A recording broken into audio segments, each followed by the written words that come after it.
morning. This morning we're honored to have Pamela Dykehouse, senior pastor at First United Methodist Church, to do the invocation, and then followed by the pledge to the U.S. and Texas flags. Glad to see all of you today. Everybody behave, so I don't have to put anybody in jail on my last meeting, so we'll be fine. We're going to be doing fine. The sheriff is here, so he's watching what you're doing very carefully, but we're glad you're here. I'd like to welcome my wife, Thetis, who's sitting on the front row. And honey, thank you for being here this morning. It's good to see you. And so we'll get started here in just a minute. Let's rise, please, for the invocation.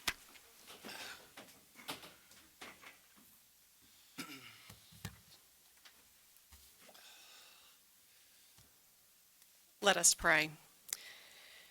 Ruler of all nations, we pray today for Nueces County, its leaders, and its people. We pray that our commissioners may continue to be humble in spirit, clear in judgment, and able to understand the issues that face them. May they think often of the people on whose behalf they must speak and act. May they not take for granted the authority which the citizens of our county have entrusted to them. Whether they're dealing with mundane matters of maintenance, management, and safety, or with hot-button media-making topics, we pray that your wisdom, O God, rather than the heat of the moment or the desire for popularity, will continue to guide them. Holy One, keep these leaders and all of us ever mindful of the least among us, the people who live on our county's streets and beaches, the working poor, the old and infirm, those battling mental health issues, children without loving homes, folks who are jobless, and those with insufficient health care. We thank you for our beautiful county, its precious resources of land, sea, and air, and its great and capable people. We thank you for the work of our commissioners, and especially today, we thank you for the 40 years of public service of Judge Lloyd Neal. We thank you for the ways that he has led and the impact that he has left on our community. We thank you, God, for the opportunities that Judge Neal and all of our commissioners have and have had to make a positive difference for us all. May we continue to work together across all walks of life in this county to live honorably and peaceably with one another to the glory of God. Amen. Amen. Join me in the pledge to the U.S. flag. I pledge allegiance to the flag of the United States of America and to the republic for which it stands, one nation under God, indivisible, with liberty and justice for all. Honor the Texas flag. I pledge allegiance to thee, Texas, one state under God, one and indivisible. Ma'am, thank you. Judge, Yes. if I might, because I certainly don't want your wife to have to sit here for this long and incredibly fun meeting today, the court would like to make a presentation to you and her on your last meeting today. Would you like to do that here, or would you like to do that down in the well? Okay, all right. Thank you. Yes, sir.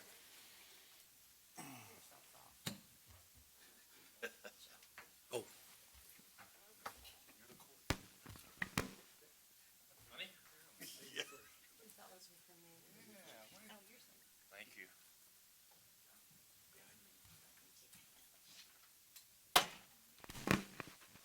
Oh, my goodness. How about that? Thank you. Come on. Judge Gonzalez was out there picking flowers in his rose garden this morning, he said.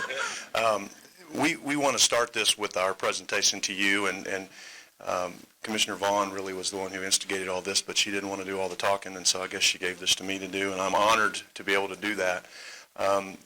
First of all, we all know that when you are in public service, that the sacrifice truly is by the family, and truly we know the sacrifices you've made to put up with this man for 40 years in public service.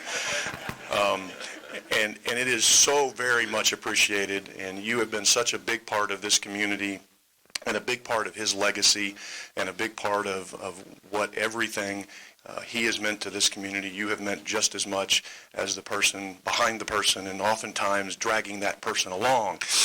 So we wanted to present this to you as just a small token of the court's appreciation on behalf of all the citizens of Nueces County. Thank you so very much for all that you have done to help your husband and to do just the things that you've done in your own right. So thank you very much.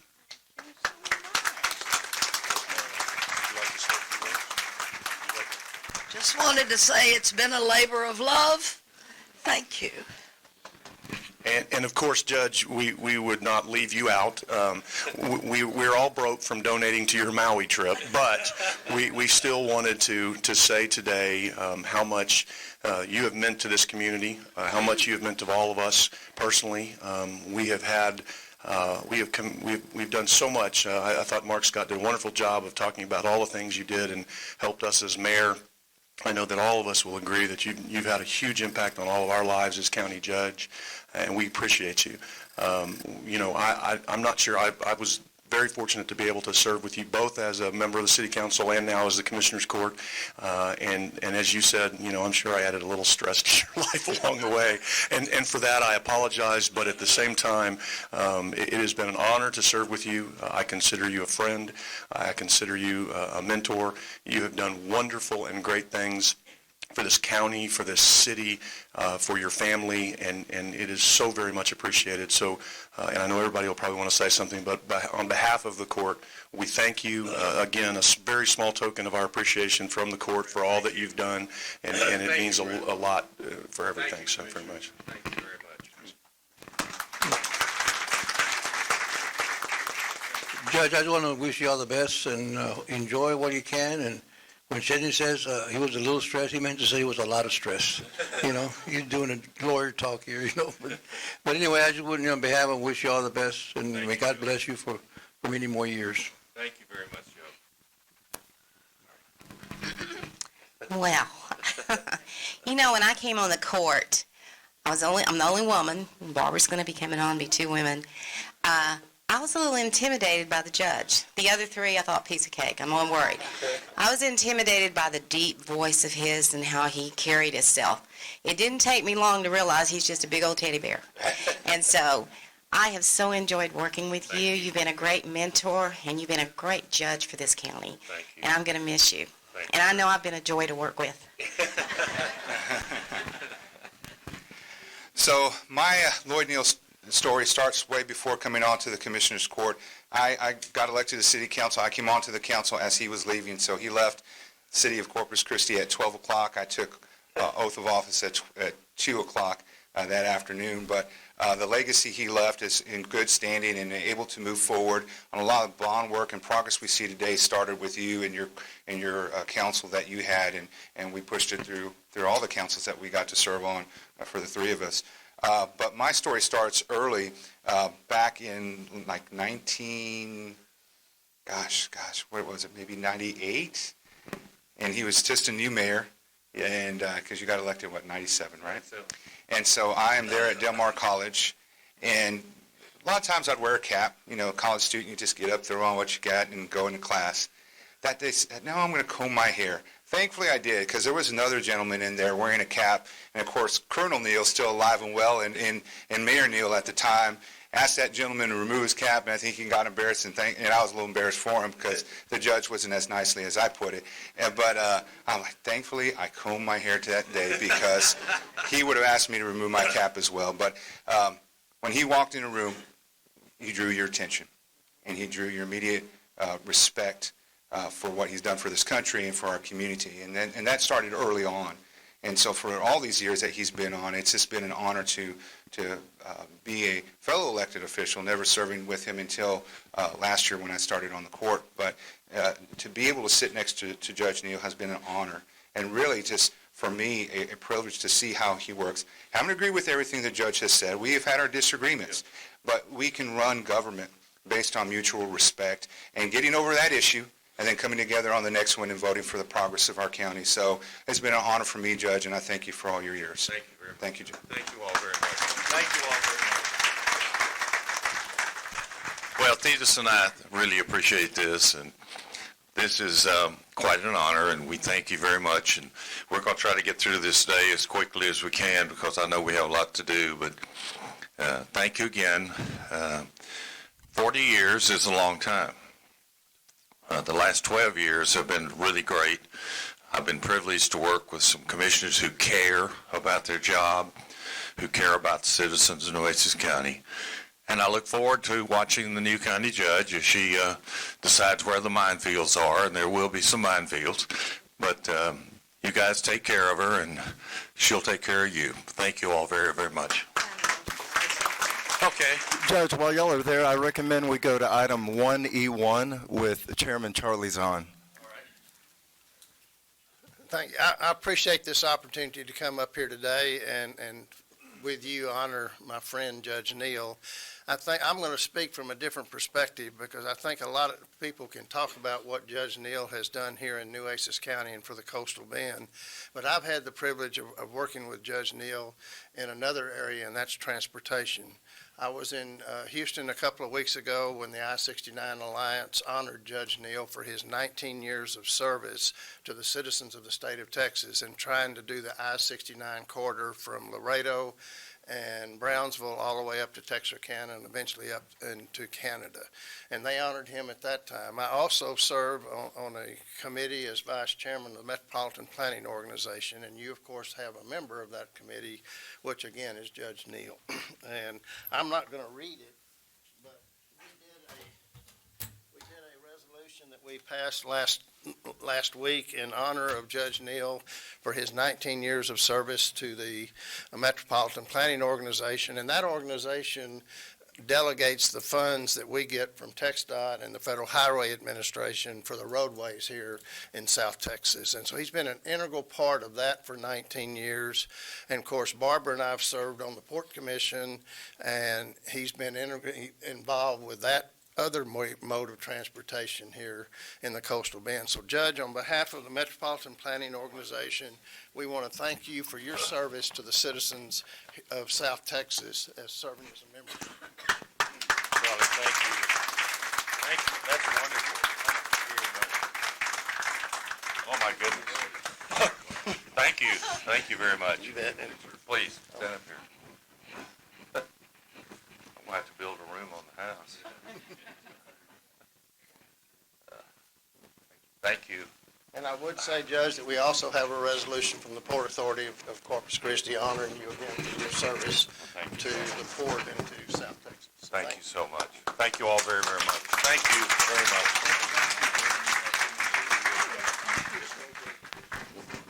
Got that? Need that too. Thank you.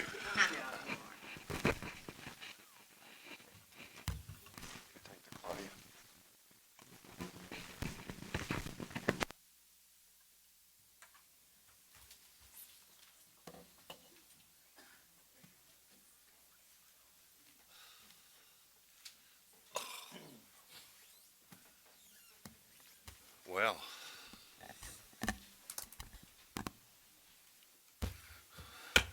we're adjourned. Oh, thank you all very much. That was very nice, and I know Thetis appreciates this, and the fact that you asked her to be here today is very important to both of us, and we're going to see how this works. Today is December the 12th. I'd like to certify that we have a quorum present. All members of the courts are present. Excuse me. Tyner, you want to take over, please? Yes, sir. We're going to go to item 1D1 in memory of George Herbert Walker Bush. Whereas George Herbert Walker Bush was an American politician who served as the 41st President of the United States from 1989 to 1993. Further, prior to assuming the presidency, Bush served as the 43rd Vice President of the United States from 1981 to 1989. As a member of the Republican Party, he previously served as U.S. Representative, Ambassador, and Director of the Central Intelligence Agency. Whereas following the attack on Pearl Harbor on December 7, 1941, Bush postponed any university studies and enlisted in the United States Navy on his 18th birthday and became one of the youngest aviators in the U.S. Navy, where he served until September 1945, then enrolling in Yale University and graduating in 1948, moving his family to West Texas, where he entered the oil business, becoming a millionaire by the age of 40 in 1964. Whereas the Bush presidency was driven by foreign policy, as military operations were conducted in Panama, the Persian Gulf.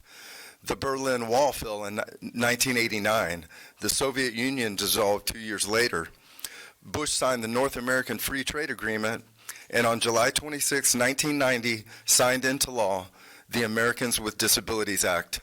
Bush left office in 1993 and continued to be active, often alongside political rival Bill Clinton, in humanitarian activities. Finally, Bush died this past Friday, November 30th, at the age of 94 years, 171 days, being the longest-lived president in American history. Now, therefore, be it resolved that the Commissioners Court hereby honors the memory of George Herbert Walker Bush, 41st President of the United States, for his lifetime of accomplishments and service to the American people, and hereby encourages the citizens of Nueces County to join the court in offering condolences to the Bush family in this time of mourning. Thank you very much. Is there a motion, please? So moved. Is there a second? Second. Thank you very much. I got a call from the congressman last Thursday or Friday. Thursday, thank you. I'm glad you're here. Asking me if the Commissioners Court would support what he's trying to do in the Congress, and that's to get the name of the Naval Air Station changed to President George H.W. Bush Naval Air Station in Corpus Christi.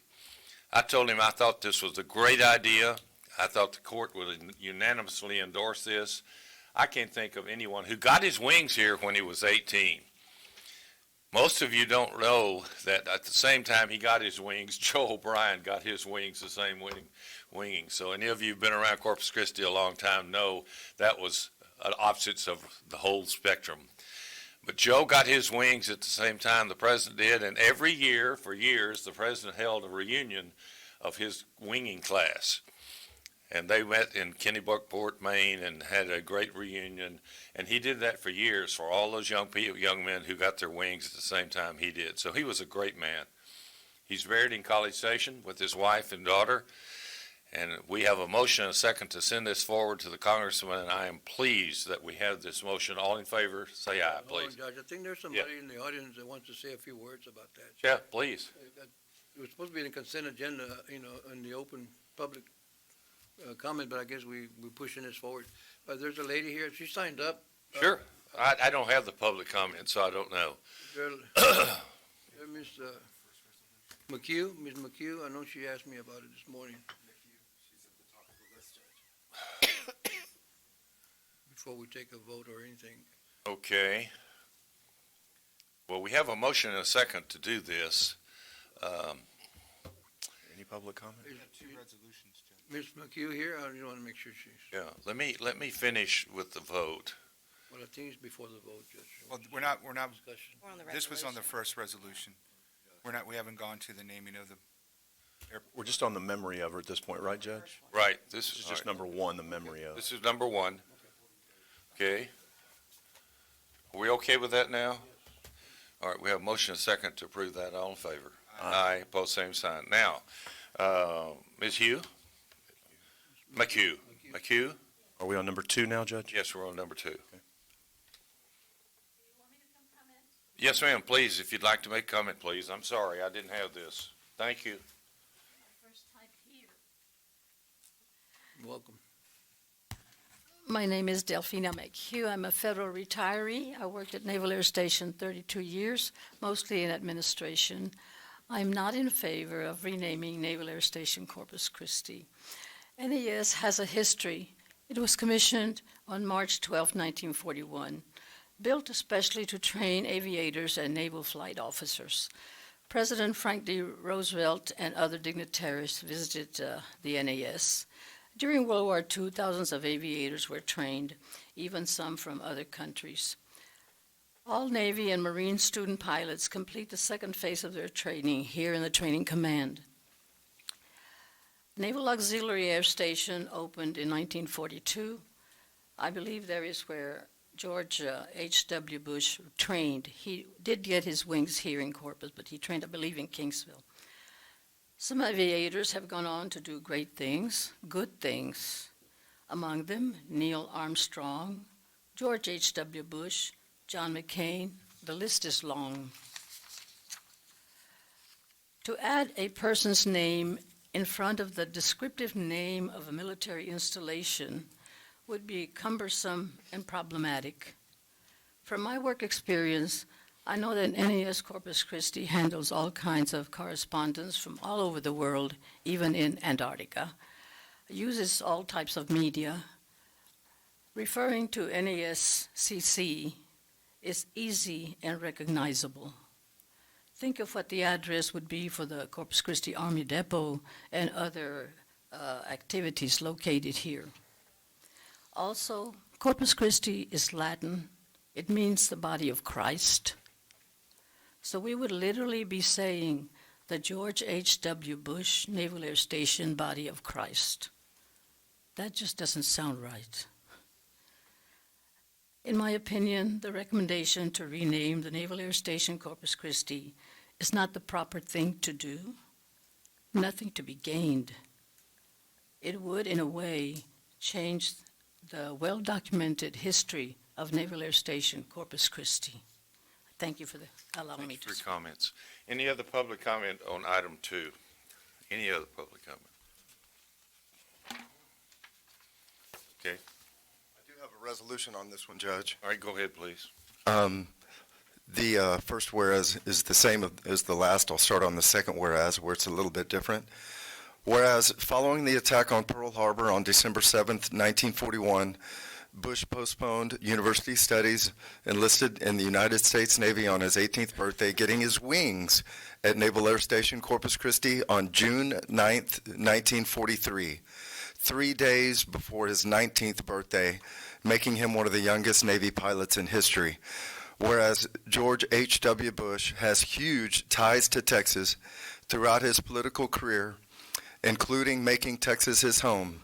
Further, in honor of his memory due to his passing on November 30th, 2018, the court desires to memorialize his name at the location of where he got his wings. Now therefore be it resolved that the Commissioners Court hereby honors the memory of George Herbert Walker Bush, 41st President of the United States, for his lifetime of accomplishments and service to the American people, and hereby supports naming Naval Air Station Corpus Christi the George H.W. Bush Naval Air Station Corpus Christi. The court further encourages the citizens of Nueces County to join the court in supporting this effort. Thank you, Tyner. Any other public comment? Any other comment, please? Is there a motion? So moved. Second. There's a second. Thank you very much. Any other comment? Hear none? Comment, question. Question, yes. So, to our county attorney, this is just in support. I mean, this is not anything binding that we do. It's just saying that we support, and that this will go up to, I guess, the congressman Yes, yes. as a letter of support in his proceedings as he tries to run it up through the committees and finally to get support for that. Is that correct? That's or- correct, Commissioner. The court would not be renaming. It's just in support of. And I appreciate the question or the concern that was brought up. We should always be careful as we rush to name things after people. I gave my comments last week about President Bush. Once again, didn't agree with everything that he did, but that connection, I think, really puts us on the map. And I agree, there are a lot of great Americans who have come and gone through this Naval Air Station, and those that will come through the future. Hopefully, we can keep this facility open. But I think to recognize and to tie to that part of history as a U.S. president is just something pretty unique, and so I support that resolution. Thank you, John. Anyone else? All in favor? Aye. Opposed, same sign.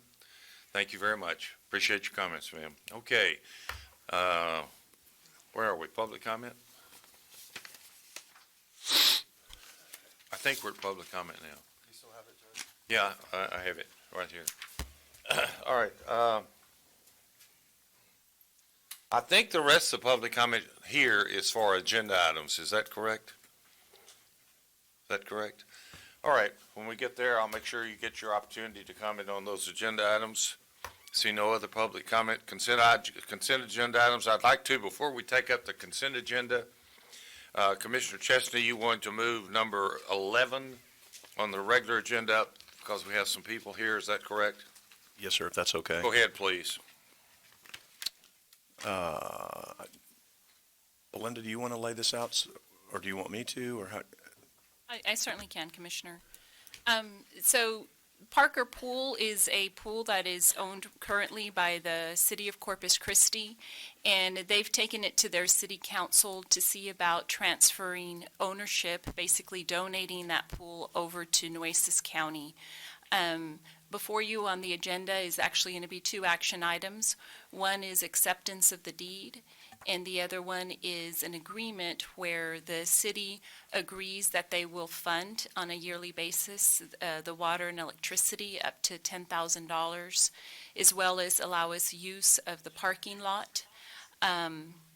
With regards to the deed itself, there is going to be a reversionary interest in there, and so basically, as long as the county continues to operate and have a public program at this facility, it would be the county's. If not, it will automatically revert back to the city. And my understanding further was what we had worked out was this is a 25-year, I think it was 25 years that they committed to this process as long as they continue to operate aquatic operations citywide. And if the time comes, which I guess could happen, I don't know, I think there would be a little bloody murder out there if it did, if they close all their pools, then we, as the county, have the ability to give this back to them, period, if we don't want to continue to run it. Is that correct? Basically, if the court ceases to fund it, or whether it's through revenues from the city or otherwise, it would automatically revert back to the city. Right. And if the court remembers, this really is the formalization of an agreement that we voted on 6 or 8 months ago, and I'm sorry if I don't remember exactly when we voted to move forward with this originally. It has taken a great deal of time to work this out with the city. Commissioner Vaughn has raised some concerns, and we've addressed those, which I appreciate her bringing those up. The legal staff has done a great job, as usual, in working these details out with the city. The intent of this is to have a combined community effort between government entities to preserve a positive community asset. It also is intended to not be a burden on the operating budget of the county. The Coastal Bend Friends of Aquatics has been running it and running it well, and they will continue to run it under the supervision of inland parks. Mr. Herrera has been out there, and he's worked with them repeatedly and has gone through this with them, and he's done a great job also in making sure that the county's interests have been protected. I believe we have covered all of the things that were brought up in regards to this from the standpoint of questions, concerns, or so forth that have been brought forward. The agreement that is in place with the Coastal Bend Friends of Aquatics runs through next year, and the county attorney has informed us that we can continue with that agreement, and then as that gets closer, we'll have to figure out how to license it or bid it or do whatever we have to do at that point. But for now, they will continue to run it. The improvements will be paid for with CO money that, again, has already been set aside and voted on by this court months ago from my precinct COs, not mine, but my precinct COs. And I think that's everything, and if I've missed something, I'm sure someone will remind me. And there are people here from Flower Bluff, too, if you want to ask that they want to talk to. But go ahead. Sorry. I have some concerns, because I know that the city's not going to give away an asset unless they want something in return. So what I see, what they want in return is for the county to repair the pool. Am I correct, Brent? Yes, that's why it's a joint effort. They're paying for the water and the electricity, and we're paying for the pool upgrades. And they're going to pay up to $10,000 a year for utilities. What do your utilities usually run a month? Right now, the utilities are tied right now, ma'am, the utilities are tied in with the police precinct facility there and the Parker, and the Ethel Irely Center. So separating them has not been, it's really a matter of conjecture, because they're all tied to the same meter. So have you ever had to pay any extra? I mean, the city pays $10,000 a year. I think that's just their computation. Okay, so as far as you know, I mean, you're running the pool, so you haven't paid any extra for utilities? Okay, I think how much, I mean, the city went in and did Hillcrest Pool for $750,000. It still wasn't fixed. Pools are a hard thing to maintain and to keep up. And here's my concern, is that we're going to get this pool, and I think you're thinking it's going to be $150,000. I bet it's going to be more. And my concern is this: I voted no on taxes, on raising taxes. So it's hard for me to vote for something that I know is going to increase maintenance or something on this county. And I just do not understand. It's not because I don't want y'all's pool fixed. If I was on the city council, I would have voted to have it taken out of enrichment funds. And that's what I do not understand. The city has $14 million in enrichment funds. They just are going to do a dog park out at Padre Island, but yet they're not going to fix the pool. Every pool in the city has been fixed but yours and Flower Bluff. Since I was on the council, they did 4. And I do not understand why the city wants to do that. It's to their advantage to do it because they don't want to have to maintain and fix this pool. And we have less money than they do. And so I don't understand why your district rep is not up there saying, let's fix this pool. Well, he's not. And I can't answer those questions. I'm not even going to try because it doesn't make sense. But I will say this. Mr. Chesney came to us and said, let's try to do the partnership. So we didn't look back. We didn't go down to City Hall and rant and rave about our pool because they've told us they're going to fill it in. And we're not going to fill that pool in. If I have to sleep up there every night to keep that from happening, we're not going to fill the pool in. It fills the need. So really, we didn't go back to the city and do those things, Mrs. Vaughn. We proceeded with Commissioner Chesney and the city, and everybody kind of seemed to think it was an okay idea. So here we are today, ready to proceed, and I don't understand why the city didn't repair the pool. I cannot answer that. But I can tell you our numbers are very accurate. We are and I've told you this before, we are a very frugal group. We operate on a very low budget, so I know pools can be done like that. I don't understand why the city has to spend so much on their city pools, but I can tell you Parker Pool is not doing that. And we are functioning very, very well, and we will continue to do that. We will report monthly to the commissioners, whatever is needed on our expenditures. Mr. Herrera understands pools, and he is going to work with us diligently.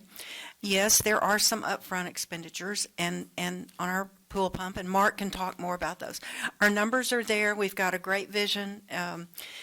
I can't debate the city issue with you.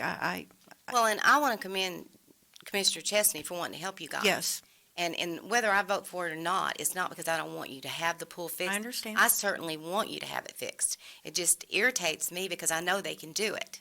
And for the court, to me, it's like a big C on our head, chump. Y'all are going to do it, but we're not. We're going to give that to y'all, and that just irritates me. I think it's wrong. I think it's their responsibility. They should definitely do it. But I want to know, how much are the expenses, repairing the pool? What are y'all expecting? Well, we've got a couple of things. We've been able to, like Flo said, we're kind of frugal on this, okay? So we had a pump go down earlier this year, and I was able to work with a local rewind shop, and, $2,200 we was able to bring the pump up as opposed to $40,000, okay? That kind of thing is where we're at. We need to change the sand out of the sand filter. We'll probably use a local company with a pump truck to come in here and pump it out, and we'll just load it by hand. That's more than likely what's going to happen with that. How old is that pool? I think it was a mid-70s project. We need to paint the bottom with a proper coat. The last time we did it was when it was given over to us 3 years ago. And we used, available paint, and I think with just about double I think we spent about $2,000 in it. I think with a little bit more than that, we can get a proper coat. We need to change the urinals out in the bathrooms because they're, we're putting Band-Aids on those. The floor and the paint in there. The skimmers have not been non-functional. We need to work those out. Now, I think with about $10,000, we can probably get those up. It's just a matter of, you have to shop your contractors. We don't go get a study done every time we need something. We just poor boy through this, and this amount of money that we're getting, this is like we get giddy over $100. So we're making it work, and I think we can make it work really good with this budget.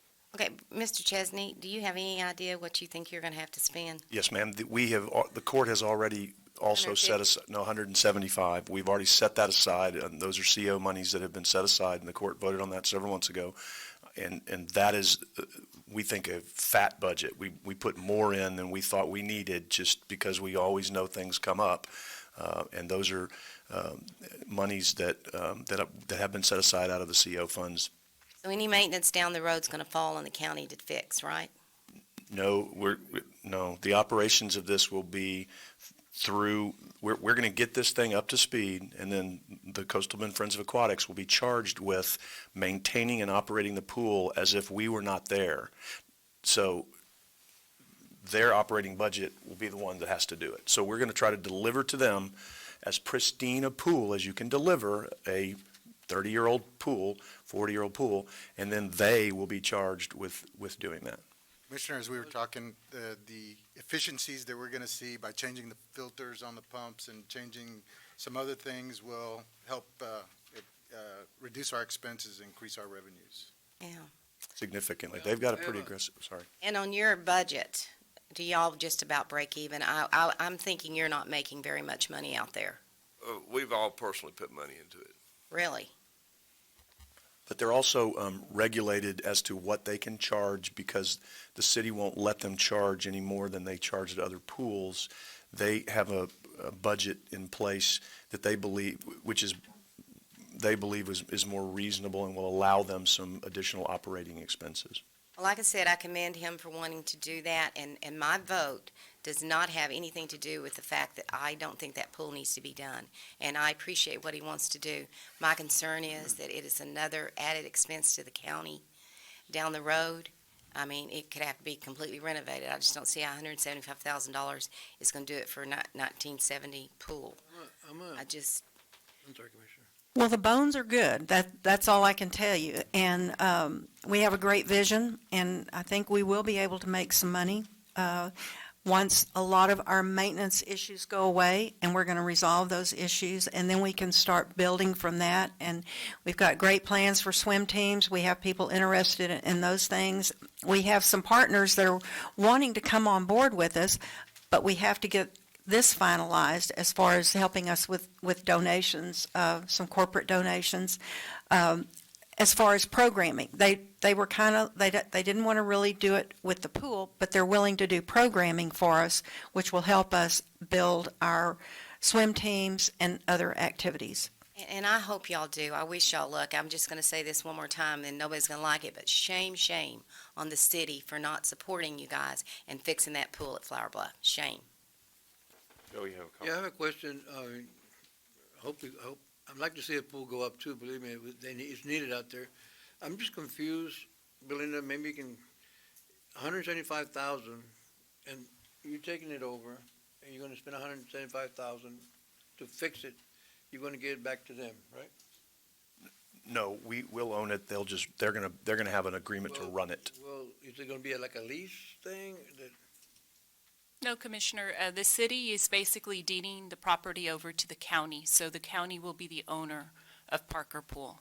So we're gonna lease it to them for $10 a year or something? No, we're not leasing it back to the Nothing? city. Currently, He's they asking have about the they aquatics have an group. operating agreement with the Friends of the Aquatic, and we'll be assuming that lease with them. And they have certain responsibilities under that lease, and when this lease ends in July of 2019, the county will have to see what they want to do at that point. My question, like Commissioner Vaughn, was also, once we spend that 175, which I think you spend it up front to get it ready, right? Yes, sir. So from their time on, we're not responsible for any of the maintenance, we're not responsible for any of the upgrades. It'll be up to the aquatics organization, right? Under the current lease, that's correct. And that's what they do now. they've been maintaining the pool, keeping it up. It's the same thing they've been doing for And here you're saying if 2 years. if it can't do it, then we shut it down. We can give it back to the city. Other than, with respect, Commissioner Vaughn just not liking the concept, we have put this in a legal format that puts this at no risk to the county, because if it doesn't work, then we can give it back to the city. And they have to, that's in the deal.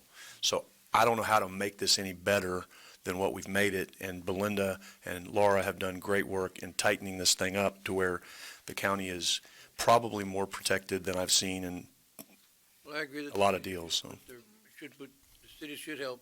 And they are, right, I agree. Be upfront, but it use your money too, Commissioner, so I guess, if you want to do it, and then, I'll support you for doing it. And I appreciate it. It's a very, very important project in Flower Bluff. The county doesn't have a lot of opportunity to do important things in Flower Bluff because Flower Bluff is within the city limits. And this is a project that I have worked on for a long, long time. I've donated to it personally. I've been involved with it.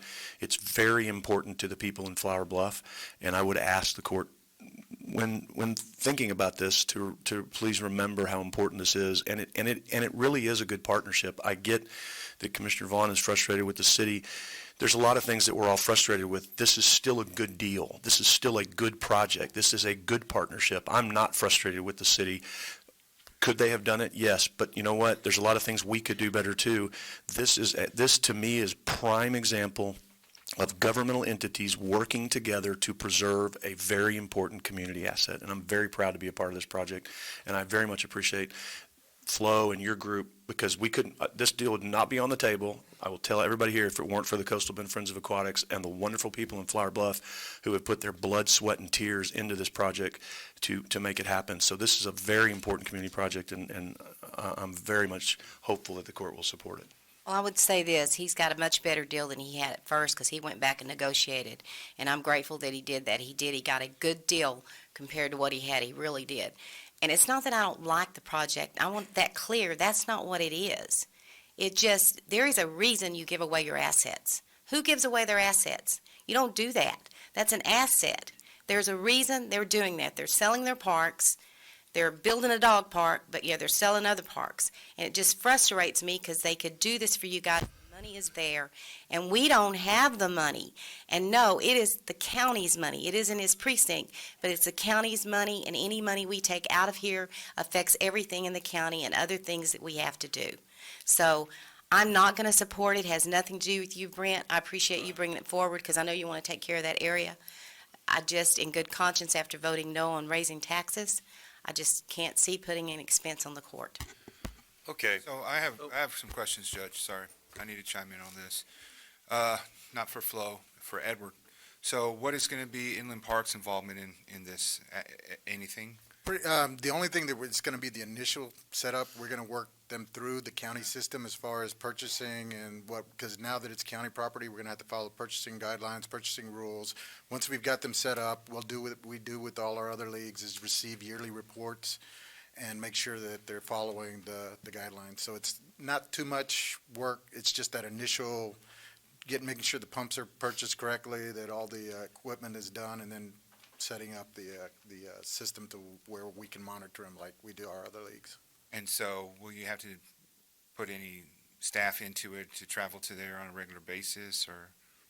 We don't anticipate that. I mean, we probably will do it on a monthly basis, just go check out there. But essentially, in the agreement, they have to take daily reports as far as water content, the amount of chemicals they put in, and so we will track that. Why can't Scott check it out? I mean, he's out there. That's where I was going to go. Your closest park is probably, 15, 20 miles away at least? It would be San Pedro, right over there in Clarkwood. Okay, so that's at least, 10 miles? 10 miles. At least. That's my concern. I mean, we have Coastal Parks who's literally a mile or two away, and then we have you. I mean, I trust the work that you do. You wear many hats, and you do great work, and your staff does great work.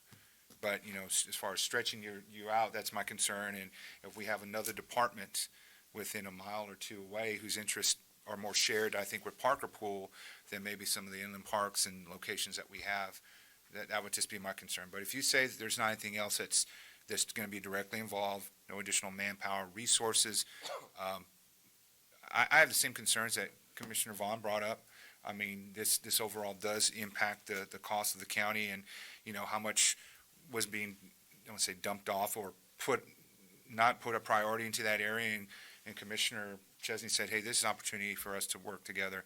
So it's those two that are pulling me, because I agree with those issues, but I also agree with when we have a chance for a partnership, that we do that we take advantage of that, because that's serving the taxpayers better, and hopefully that we give them a pool that they can use and that they deserve in their part of the county. So that's what's going to lead me to support this, is that one, Commissioner has the CO money to put into it, and that he's looking at an opportunity, a joint venture, even with a private entity, a nonprofit entity, to make this happen. So that's the selling point for me. But I very much do agree with the concern as far as, our cities or other entities, other partners that we have going to start dropping off projects left and right, and then they're going to look at the county to pick up the slack. I will always look for partnerships. I always think that, we can be efficient, great, but we do need to be mindful of that as well, because that will cost us. And as far as you look at budgets, we run a very tight, conservative budget here in Nueces County. We just do. And compared to the money and resources that are available in the city of Corpus Christi. So I very much appreciate those words, because I do agree that is a concern. But overall, this is Commissioner Chesney's precinct. He's looking out for the interests of his people. He has the funding available. It's not going to cost our other departments any funding. So I'm going to go and support this joint venture that we can help work with the city and the Friends of the Aquatics. So. Last thing I would like to say, I'd like to know in 6 months from now, or maybe next year, what is your time spent there? What is your employees' time spent? Because if it is a lot, I think it should be Coastal Parks supervision. It shouldn't be, Commissioner, because right now we do have operations in Port Aransas that we have to monitor. We do the meals preparation and programming out of that community as well. So we're actually throughout the whole county, community services and parks, our version of it. So we do have a footprint throughout the area. So I will keep track of that, Commissioner, for you. All right, public comment on this item. Public comment? Yes, ma'am, please. We had 2 people sign up, McManus and Gilliam.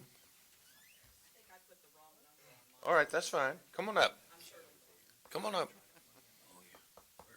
Sure. First of all, I want to thank all of you for your service. This is my first time here. I'm Shirley Thornton. I live at 1917 Woodcrest Drive, and I am a Flower Bluff citizen. And I think that I appreciate the idea that you want to enter into a partnership like this, because it's not just a partnership between the county and the city. It's a partnership with the citizens. And I'm going to tell you that I've lived in Flower Bluff since 1968, and when the pool came into the community, it was one of the greatest things that could have happened for kids. All my kids learned to swim there, and I have grandkids who have learned to swim there. And I appreciate everything you're doing, Commissioner Chesney, because it is important to us. I also just want to take an opportunity. I don't think I can add too much more to what's been said, except that people like Flo East and Mark Thomas and Ann Danish and everybody else who's been so diligent, steadfast in their purpose, who have just worked hard to keep something alive that we were pretty sure would die every year. But you have to, somehow this has to be a way to thank them too for the efforts that they've put into it, and the money that they've put into it, and just the personal blood, sweat, and tears, as you said.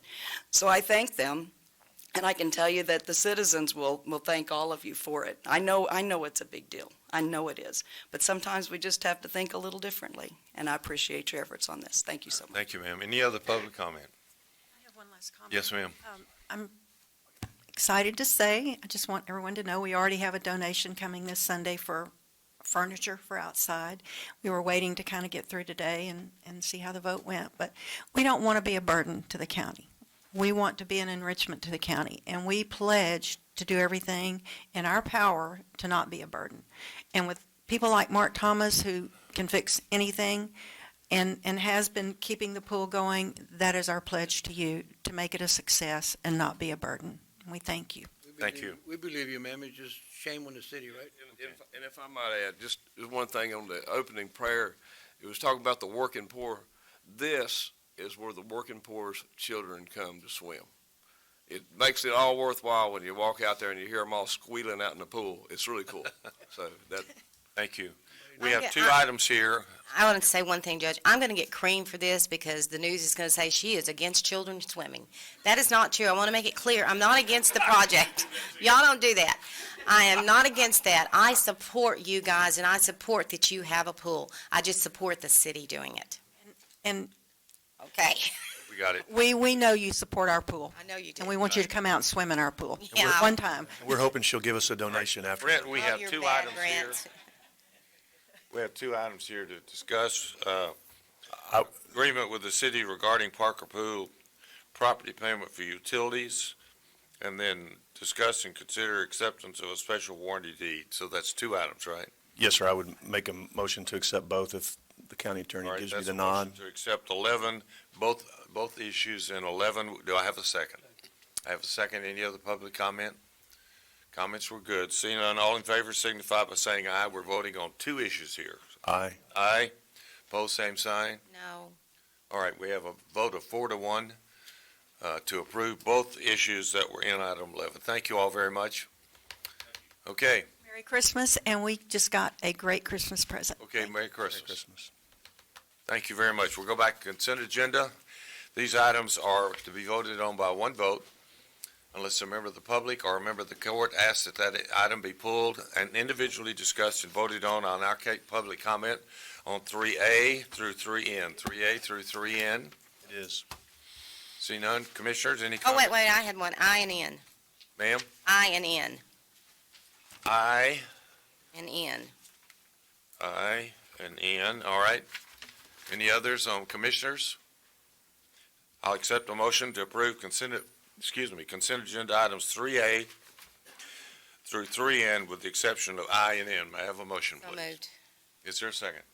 Second. Okay, all in favor signify by saying aye. Aye. Aye, pose same sign. Aye, Commissioner Vaughn. Brent, I think this is in your area. I'm not picking on you, is it? It's okay, I'm tough. I'm just curious here, because it says the vehicle will be turned in. The vehicle's 3 years old. Is there a reason that we're getting rid of that, and what do you mean it'll be turned in? Is it traded in? If I might, Commissioner Vaughn, the vehicle that's being turned in, it comes into the warehouse, and those vehicles, if they still have useful life that can be used in another department, they get redirected to another department. And in this particular case, I believe this vehicle is going to be redirected to the Hilltop location because they have a vehicle that's been causing them a lot of troubles with a lot of electronic issues. And it had been previously involved in a wreck where it had sustained some structural damage as well. And so this is going to provide them with a better vehicle than they currently have. Okay, so how does that work? Because, I mean, they're paying for a new vehicle, and then they're taking a vehicle they've already paid for and moving it to Hilltop. Is there a cost to that? No, the fleet size remains the same. There's a cost for the vehicle that was already budgeted for in Department 0170 funds for inland parks. Okay. And when they get a vehicle, they have to turn in a vehicle. Gotcha. And that vehicle that gets turned in will either be replaced into another department or it will go out in the county auction. Repurposed. How many miles did that vehicle have on it? That one had about, let's see, I think he said, I was speaking with Sly the other day, and I want to say he said it had about 125,000. They got some use out of it, didn't they? Okay, thank you. Yes, ma'am. All right, you want to make a motion on aye? Moved.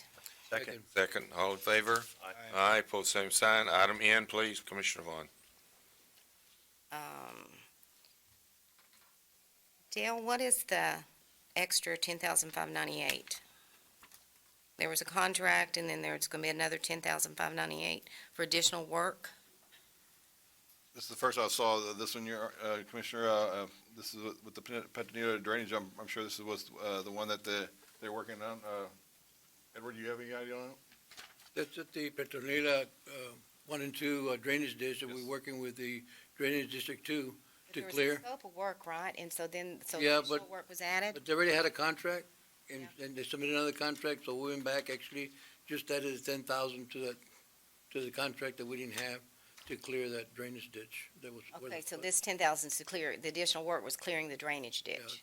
Well, in this case, Commissioner, what we're doing is the contract, we had an existing contract because we're looking to put a detention pond there that Commissioner wants to pay for. Okay, Well, we went through all those rains, so we found out that we needed to do some additional work, and plus we were at the edge or the time frame of our contract, so we needed to extend that time. So we were doing both in this agreement, is extending the time of the contract and included additional work in there to.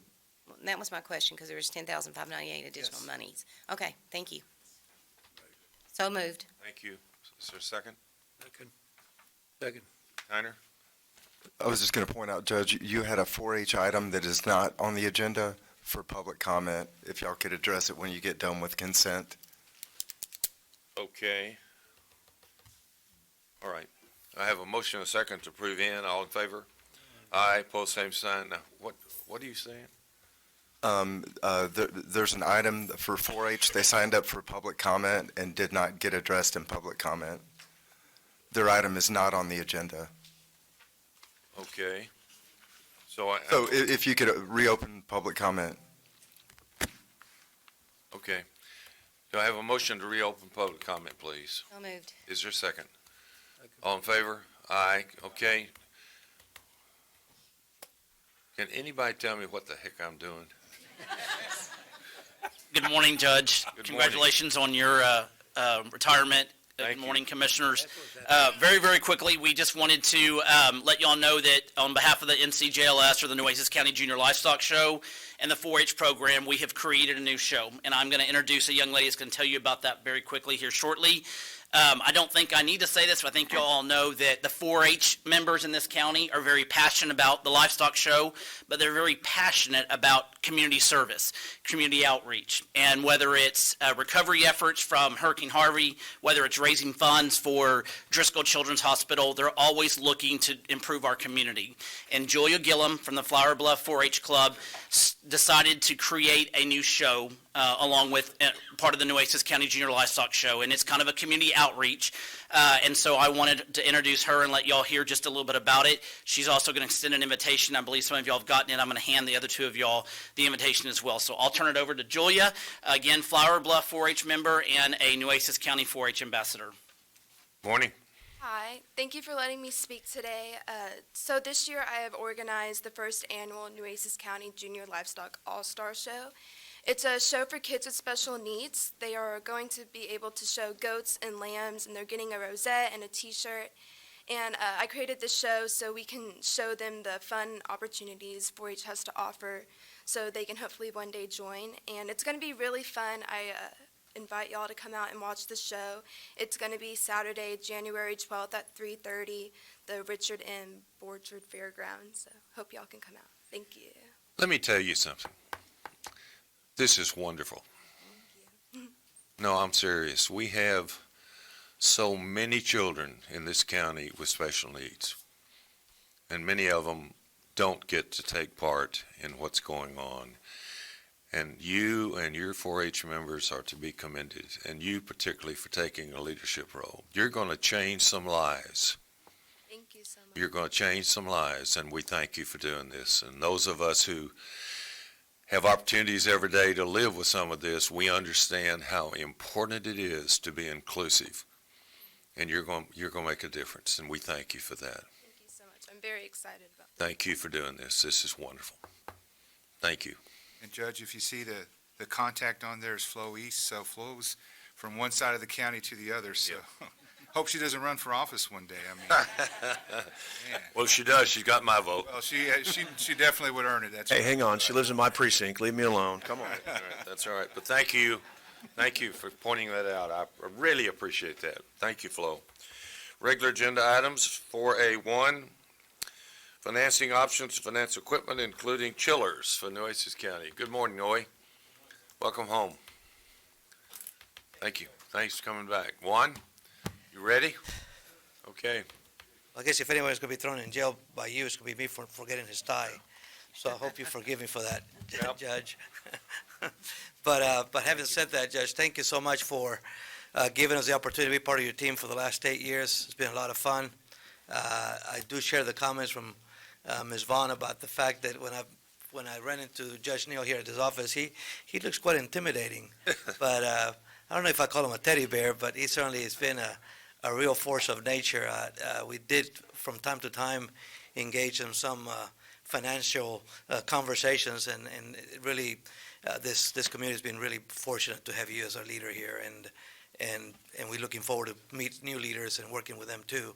Good. So all the best to you, Judge, and take care of your lovely wife too, as you're at it. In any event, Dale Ashley and his staff asked us to come to you with basically what financing options or considerations may be out there to finance the chillers. And I think that as you've always been very conscious about borrowing money, in this particular case, the chillers is not a real issue of the $2.5 million amount. It's not a significant amount of money for that matter. What makes it difficult is that the county governments can only borrow literally through 4 mechanisms. We've used very consistently certificates of obligations, which I think Commissioner Chesney mentioned. That's how he's helping the pool by issuing COs. COs take a little long to be issued. We got to post notice of intent to borrow money in the newspaper, and so on and so forth. You can go out 20 years. You can go out 5 years if you want to. In this particular case, we also have 2 other options: tax notes that can be out 7 years, and personal property finance contractual obligations, which is another instrument of security that a bank can buy. Then you have leases. Leases are a pretty common practice when some service provider comes in and says, hey, I can lease you the asset, and you pay me an annual payment, and we'll go from there. I think the county has 2 leases out there outstanding as we speak. From our perspective, if you were to use any of the other 3 public securities, we would very likely go through a very narrow competitive process where we basically will call upon, if you look at page 4, we'll call about 18 banks that we normally do business for this size of a financing. We will work with Dale Ashley's office and basically put out a bid out for whoever gives us the lowest interest rate, gets to do $2.5 million. Once you get that loan, then you're free to go out and award contracts for the chillers. What is important to note too is that if you go to page 6 in there, we basically put 3 scenarios. If you go out 7 years, what the annual payment may be, or 10 years, what the annual payment may be, or 12 years. And basically, we're running numbers there of current market rates plus 50 basis points. So we ran a number, for example, in the 10-year loan, we ran about 2 3/4. I think today, if you were to go to the market, you probably would borrow it for 2 1/4. But, we don't know how fast. I know we talked about timings, Dale and I and his staff, and, we don't know what January is going to hold for us. I know that interest rates, you probably heard, went down in the last week or so by virtue of the fact that we may be working again with China. So we are subjected a lot to what the world markets do, or in this case, U.S. Treasuries. On page 7, this will not do anything to your current tax rate of 4 cents or 4.5 cents that you have for debt service. This will not impact your debt service. The payment for the loans is anticipated to come from your general fund budget. You currently, if you look at the general fund budget, I think, spend $2 or $3 million in maintenance expenses. So very likely, by virtue of doing this financing, the chiller maintenance expense will not be consummated in 19, and thus we can use that money to pay for that chiller financing. Then in closing, page 9, we can move as fast as you want us to, but the fastest will be considering doing a note or a PPFCO sometime January the 9th. If you do certificates of obligation, the soonest we can get there is January the 23rd.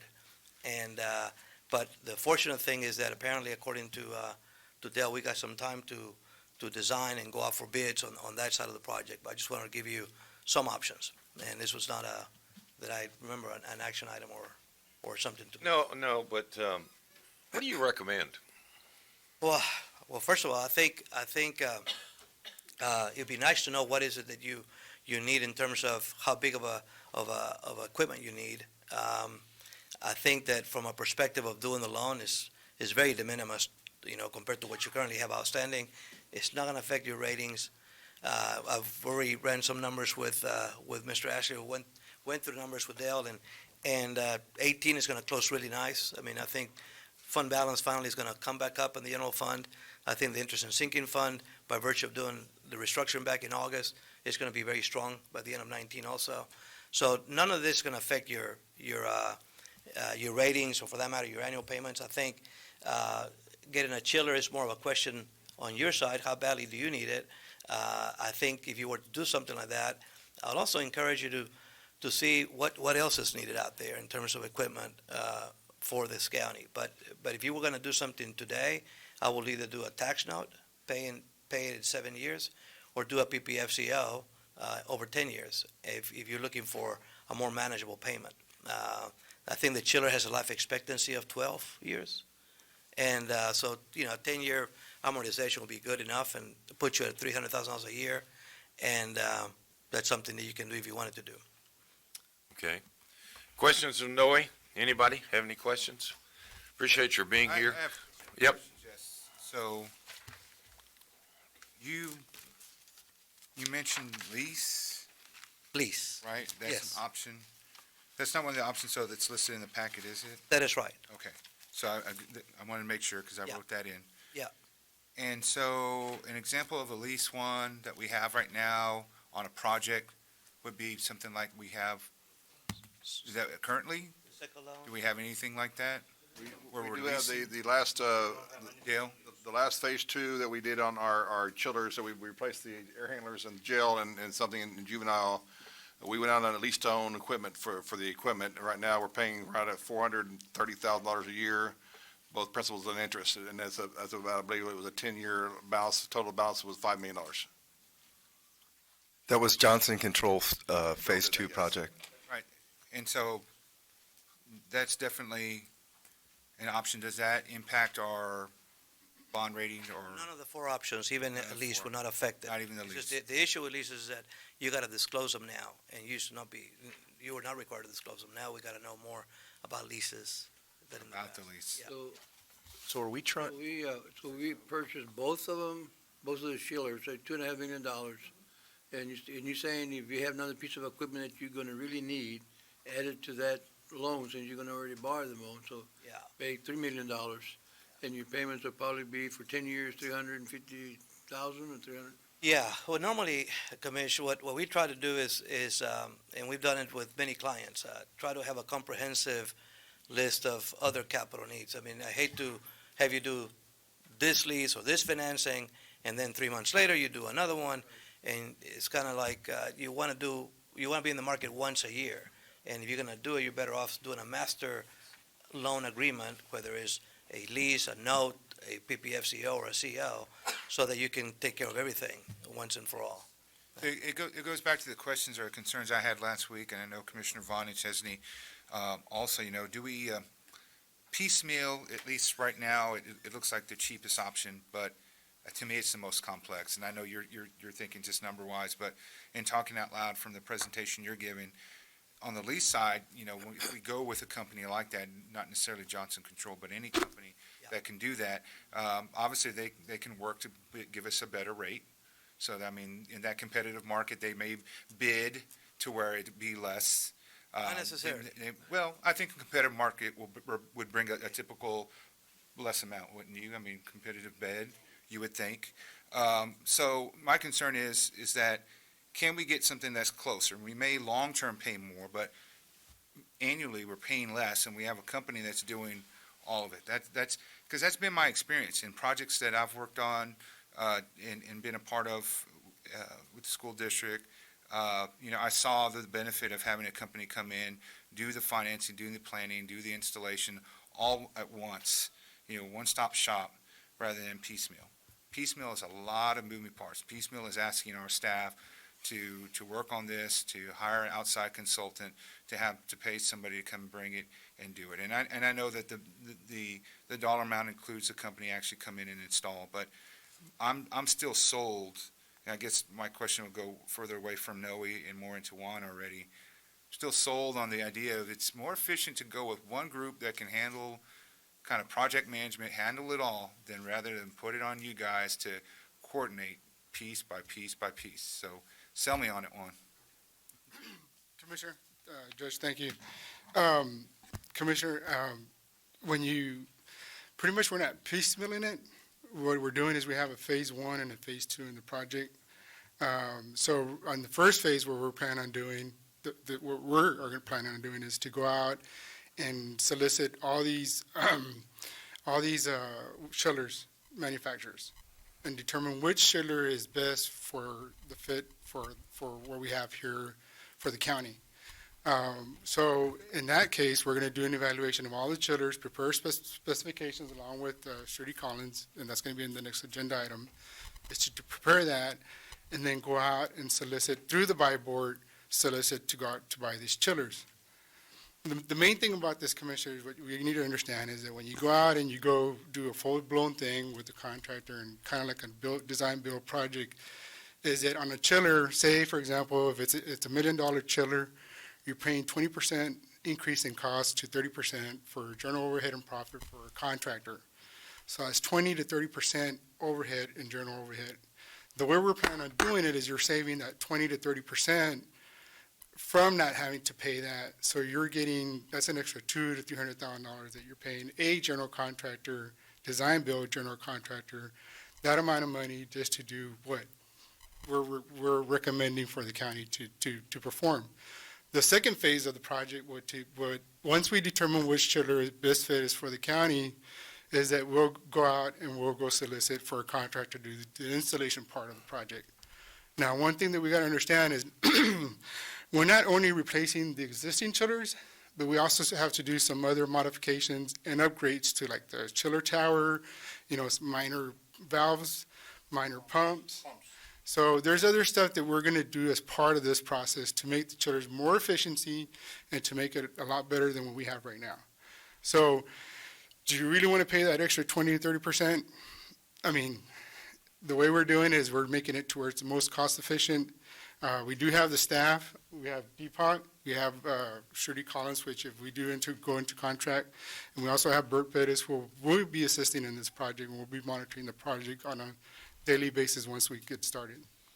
So you're saying you can do it? Yes, sir. And So, Commissioner, that, when we have other projects that we need help with, Public Works, that this is not going to take up your whole time. Commissioner, kind of like I've told you the last time on the Commissioner's Court, if I wouldn't be able to do this project, Commissioner, or our staff wouldn't be able to perform this project to make sure that this project goes thoroughly smooth, then I wouldn't be here in front of Commissioner's Court presenting it to you. I would be saying, hey, you know what, let's go with somebody else, let them do the work. But right now, not right now, but we'll make sure that this project gets pushed through smoothly. Are those upgrades included in that 2.5? Yes, ma'am. And also, there's, like we talked about the last time, there's engineering fees allocated. I just want to make sure everything's in there. Yes, ma'am, everything's included in there. And then I want to go back to that Yeah. Johnson Control, that lease we've got. What's that lease for? What are we paying? When we did phase 2 of our energy balances, we replaced the air handlers in the jail, Okay. as well as, I believe, a few items in the juvenile facility. But mostly it was the air handlers of the jail. I just wanted to make sure it wasn't on past chillers. No. Okay. Any other questions? Any other questions? Johnson Controls still going to be monitoring the controls for now? The controls are per Johnson Controls, so we do have to coordinate with Johnson Controls. If this project goes through, we are going to have to coordinate with Johnson Controls at that time and make sure we kind of, once this project gets approved, that's the first thing we're going to do is we're going to contact Johnson Controls. All right.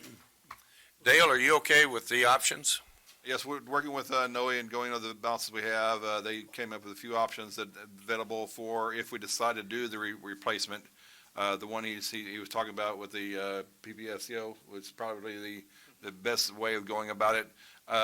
As we was talking about lease to own, we do have the current one we have, and I believe I gave the information to Noe on his balances. The interest rates on those are a lot higher than what we have now and we would be able to get. So, because if we look at the last balance we paid $427,000 for the total payment. Of that, about $100,000 was in interest.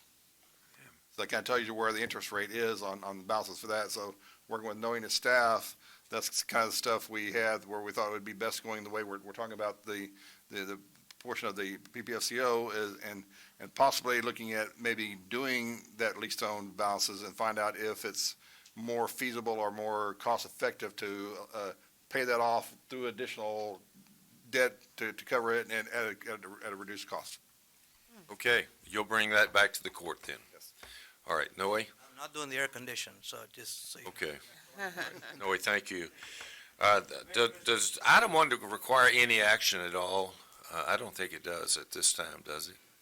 If y'all want to give specific direction as to which way y'all want to go so that Dale and other staff can follow Well, up on it. I won't be here, but I can suggest to the court that we ask the county auditor early on in the month of January, when the new court is formed, to bring back a recommendation that has the least cost to the county in both principal and interest. And that way you guys can move very quickly on this with that recommendation. Okay? Is that all right? Okay, good. Item 2, I think what we're talking about here is repair or replace. Yes, sir. We're recommending replace. All right, so the option that we're working on is replace, right? Yes, sir. I do want to point one thing out, Judge and Commissioners, that I discussed here in the last one, is that we went back and reevaluated what the efficiency costs based on the kilowatt uses that we use. We're probably going to be saving, if we go with this project, we're probably going to be saving anywhere from $20,000 to $25,000 a month on energy savings. My God. Yes, sir. So you are looking at some type of an efficiency, saving monies on your electrical Pay bill. for it in 2 years. 25,000, is that what you said? 20 to 25. Wow. Okay, so would you put, A month. when we move forward on this, would you please provide as a regular course, at least for the first 6 months of after we do it, to show us that? Because that's a staggering number. Yes, sir. So We will. I would really like to see that Yes, sir. Because, I mean, we consistently, without us asking, like, just put it on your, okay? Yes, sir, we will. I'll We'll put a report together. Thank you. And that way we can present it to commissioners on a monthly basis. Okay, so under item 2, do we need a formal vote on replacing? Is that what this issue is? I think you're just establishing which direction y'all are going to All go. right, so we're going to replace. Do we need a vote? Probably. All right, I'll second that. Any other questions or public comment? All in favor? Aye, pose same sign. Thank you. All right, item 3. We discussed this at length last week. This is actually bringing back the contract for the court or for legal to tell us if we're okay and we're ready to go. Do we have that ready? Yes, sir. Judge, Commissioners, y'all should have a copy of the contract with Right. Shruti Collins. Public Works is recommending to approve the contract with Shruti Collins. Very good. I have a second. Second. Thank you very much. All in favor signify by saying aye. Aye, pose same sign. All right. Items 1, 2, and 3. Noe, thank you for being here. You and Dale work this out and bring back to the court a great recommendation. I know you will. Thank you, fellas. We're moving forward, and I think this is a good idea. Thank you.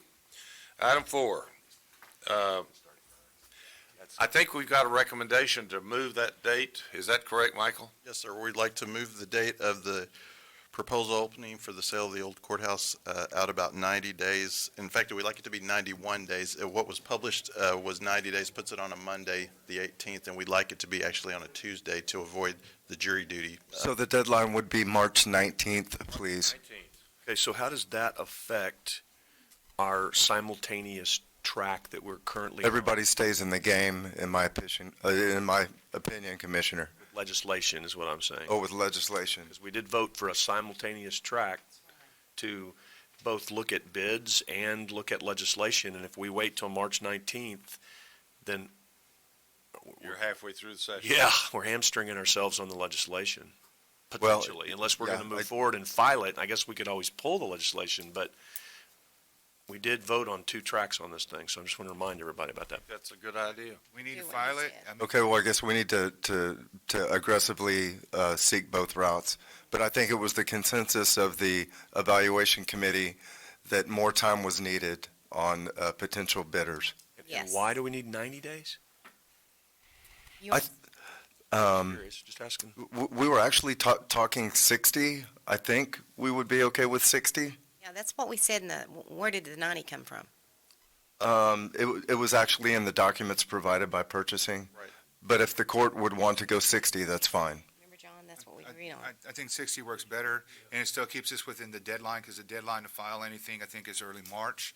So we'd be able to beat that, and we would know one way or the other whether we need it or not. Well, I think we ought to file it whenever we can file it. I do too. And then if we pull it because we get something we like, then great. But I think we file that thing and get it through local and consent, because, man, it gets really jammed up in March. I agree.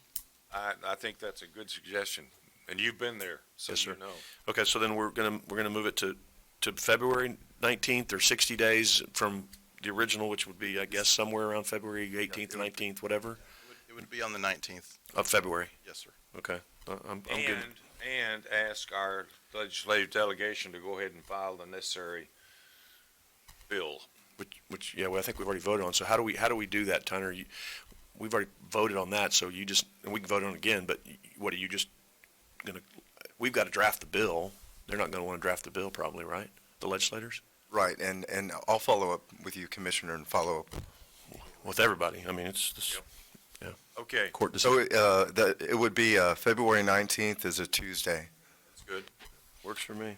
Right, and if this passes, we'll be publishing an addendum immediately after, That'd be so good. that all the bidders can be aware, I and it'll think- also I be think to available wait on to file is fine, to public. wait too long is not. Right. So February 19th is good, and asking our delegation to go ahead and let's get that bill in some format so they can file it. And I think it's important that we really clarify for the community who are very tired of dealing with this courthouse, of exactly, again, what we're trying to do here. And what we're trying to do here, and someone can correct me if I'm wrong, is we are moving down this simultaneous track in hopes of someone legitimately coming along and being able to, has the money to preserve, if possible, this building. And if we don't find someone, and we're now giving another 60 days, which doesn't hurt us, in my opinion, because we're not missing anything, then we will also be filing this legislation in case to attempt to remove the historic covenant if the court then decides to do it. Just because we remove it doesn't mean we will automatically vote to tear it down, but it will give us more options. And I think, this has become the Coliseum, and I get it, the courthouse is much more historical and all those things, and I'm not trying to be, but I think we've got to bring this to a resolve somehow. And that is correct what he said, but we want to market to a bigger area.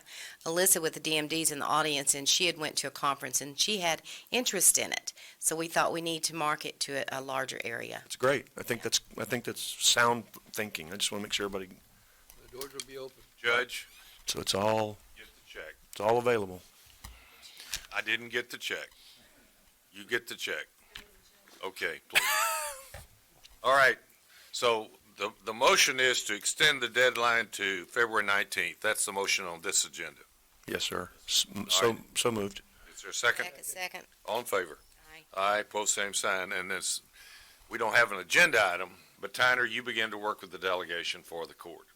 Yes. Okay. And thank you to all of y'all who worked on this, Commissioner Matas and Commissioner Vaughn and everybody else who worked on this. Thank you very much. All right, number 5. Who's going to talk about that? Mr. Bell. Good to see you, Mr. Bell. Well, good to see you, and I would like to start with a moment of personal privilege. I missed the event last week because of a conflict, but at this time of the year where we're thankful for a lot of blessings, I just want to say I'm thankful for the blessing of having Lloyd Neal in our community as service, as our county judge, as our mayor, as our chairman of the Chamber of Commerce. Everything else. And particularly 30 years ago, that when you were giving me a ride to San Antonio, you didn't leave me beside the road when we started. Well, that's when I talking found about out you were a politics. Democrat. Yeah, I know. And that was a rough thing. He did stop the car, and he thought about it, but. And we went on to San Antonio, but we San didn't speak Antonio, again and we've the had a whole good relationship ever since. They didn't kick you out, right? I mean, that was I've thought about it. You thought about it. We did hesitate there for a while, but agenda items 5 and 6 involve some not so good news, but some really great news as well. And that last summer, when we approved the initial tax abatement agreement for the Permaco project, they were scheduled to do their financial closing in the fourth quarter of this year and have the property purchased by January 1. Regrettably, that financial closing has been delayed and a representative is here to discuss that with you until the first quarter of next year. So we need to amend the agreement approved last year to extend the deadline for purchase of the property. But the good news is they're adding an additional plant as part of this natural gas liquids plant at the facility, so it's going to be much, much larger, another $150 million in investment, much larger. With me today is Mr. Jeff Biker with Permaco to explain the details of that. Also, Mike Culbertson with the Corpus Christi Regional Economic Development Corporation, and the legal documents have been worked out with Belinda Hinojosa personally. Linda, we okay with this? We're all right? John? So moved. John. We can go through all this. We're very appreciative of what you guys want to do over there. John, are you, on behalf of the EDC or anybody else, recommending to the court we extend this? Yes, the EDC respectfully requests that you grant them additional time to close the purchase of the property by the amendment, and that we accept their investment of an additional $150 million. So moved. Second. Thank you. Any other questions or discussion? Yes, sir. Question. All right. So how many jobs do we anticipate in this position? Permanent jobs? If you don't mind, there's one item, that's the amendment, that's already an existing tax abatement, and all we're doing is extending number their 5? deadline. So we can close that one out and move on to the next All one. right, let's close out number 5 then, correct? Yes. All right, so Can we we have a just- motion and a second to extend the, Well, my question, I mean, so 5 is just procedural then? It has no bearing on this, or what? Explain that to me. Well, I just want to make sure y'all understand those are two different items. The first one is an amendment to an existing tax abatement agreement, that if the amendment doesn't occur, then that tax abatement agreement would expire by the end of this month. And the second one? And the second one is a new tax abatement agreement for a separate project in that same That's the addition? reinvestment zone. That's Yes. the additional 150? Well, my question, I think, applies to both, so Okay. if you don't mind, Judge. go ahead. So how many total permanent jobs will this project include with the new phase? They have, on the first, Mike Culbertson with the EDC, the first one is 52 jobs, 52 new jobs, and the second one is 10. Okay. And their That average salary is, 150 million will include 10? yes, sir. An additional, Yes, sir. so 62 person Yes, sir. permanent job. Right. Okay, At an average salary of $66,500. that's good enough for me, all right. Yes, sir. All right, so we're going to vote on 5 first. I think I had a motion to 5 to extend, is that correct? And a second? Got it all? All in favor? Aye, pose same sign. Item 6, this is the new agreement, John.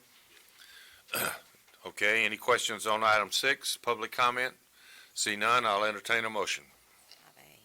So move. Do I have a second? Second. Thank you very much. All in favor signify by saying aye. Aye. Aye, pose same sign. Okay, guys, go build it and bring the jobs. Thank you, we appreciate it. All right, thank you. Number 7? Okay, anybody here from the hospital district? Johnny Hip. Dr. Hip, good morning. This is not a fire sale, is it, John? No, sir. Well, Judge, good luck to you and your bride going forward. I've enjoyed working with you all, and hope the rest of the court enjoys the holidays. Commissioners, let me, if I can, judges, give you a little bit of background about the potential sale. Y'all may recall in September 2014, the hospital district and SPON entered into a letter of intent that basically allowed for the hospital to be closed and for it to be eventually demolished. And that has started. The hospital has been essentially closed except for the provision of psych services that are still provided there by SPON. I'm sorry, a little out of breath. I've got a cold. So okay. So anyway, that has gone through, and the plan of the hospital district all along, once we went through with the closure and the eventual demolition of the hospital, was to put the property up for sale. We envisioned that happen probably maybe 5, 6, 7 years down the road. But along the way, we had a buyer come along. We actually had several people interested in the property, and we had a buyer come along who has both a strong interest, but more importantly, they have money in hand, and they would like to proceed with purchasing that property. So the hospital district's board met on Monday, and the hospital up for sale. It doesn't, or the hospital property and the surrounding properties around there up for sale. So the prospective buyer has an interest in proceeding as soon as we can get the property up for sale. They have done their due diligence on the property. They have met with Spawn and worked out some details of how some services that Spawn still needs to provide could be done on and around that campus. In addition, Judge, you may recall they met with the county. One of the other lessees on the property is Nueces County for purposes of the medical examiner's building. And so they have, I think, made just a preliminary proposal to the county about how they might be able to work with y'all on the medical examiner's building. So the hospital district has had a couple of things in motion since the summertime. We have gotten an appraisal for the memorial property and all the surrounding ones. That number is about $4 million. It's at $3.98 million. We've also started the planning process for putting the property up for sale. The district may need to put a couple of fire plugs and stuff around that property. So the sale of the memorial property, I need to underscore, does not include the Hector P. Garcia Clinic. Okay, that's the property that's at the eastmost portion of the property. It's the newest piece. So just to kind of go back through some more of the history, the hospital building itself is well past its useful life. It's many, many years past its useful life. The study that we did back in 2014 that would essentially replace a hospital with about a 150-bed facility was about $650 million, a bond issue. So that clearly, I think, to the court and to the hospital district's board were things that were not possible going forward. So we moved the trauma center, allowed it to be moved to Shoreline, the level 2 trauma center. We moved the residency training programs from Memorial to Shoreline, and we've done some other services. The psych services that are still being provided there are ones that Spawn is obligated under our agreement to provide. Those are psych services for the indigent in the program. They also provide other services that are in addition to the indigent program. And so if the sale goes through, then Spawn's either going to need to work out something with the potential buyer about how those services are going to be provided on that campus if they elect to stay there, or if they're going to be done somewhere else. But if there is a sale also, there are two obligations that would be transferred. First of all, you may require that there's a covenant by the Baptist Foundation for that property has to be used for healthcare purposes. So that covenant would be transferred to the buyer. And second, that the obligation to demolish Memorial would also be assigned to the buyer. So that would mean that whoever buys the property, that Spawn would still be under an obligation to demolish it at their expense. Okay. Now, Commissioners, I'll let you know that we've been working with the medical examiner, and we've had a team go visit a number of locations in Austin and San Antonio to look at their ME facilities. Dr. Fernandez has some definite ideas. We've discussed this with a potential buyer of the premises. They have agreed, if we can, to at least temporarily agree, that we would move forward with the design.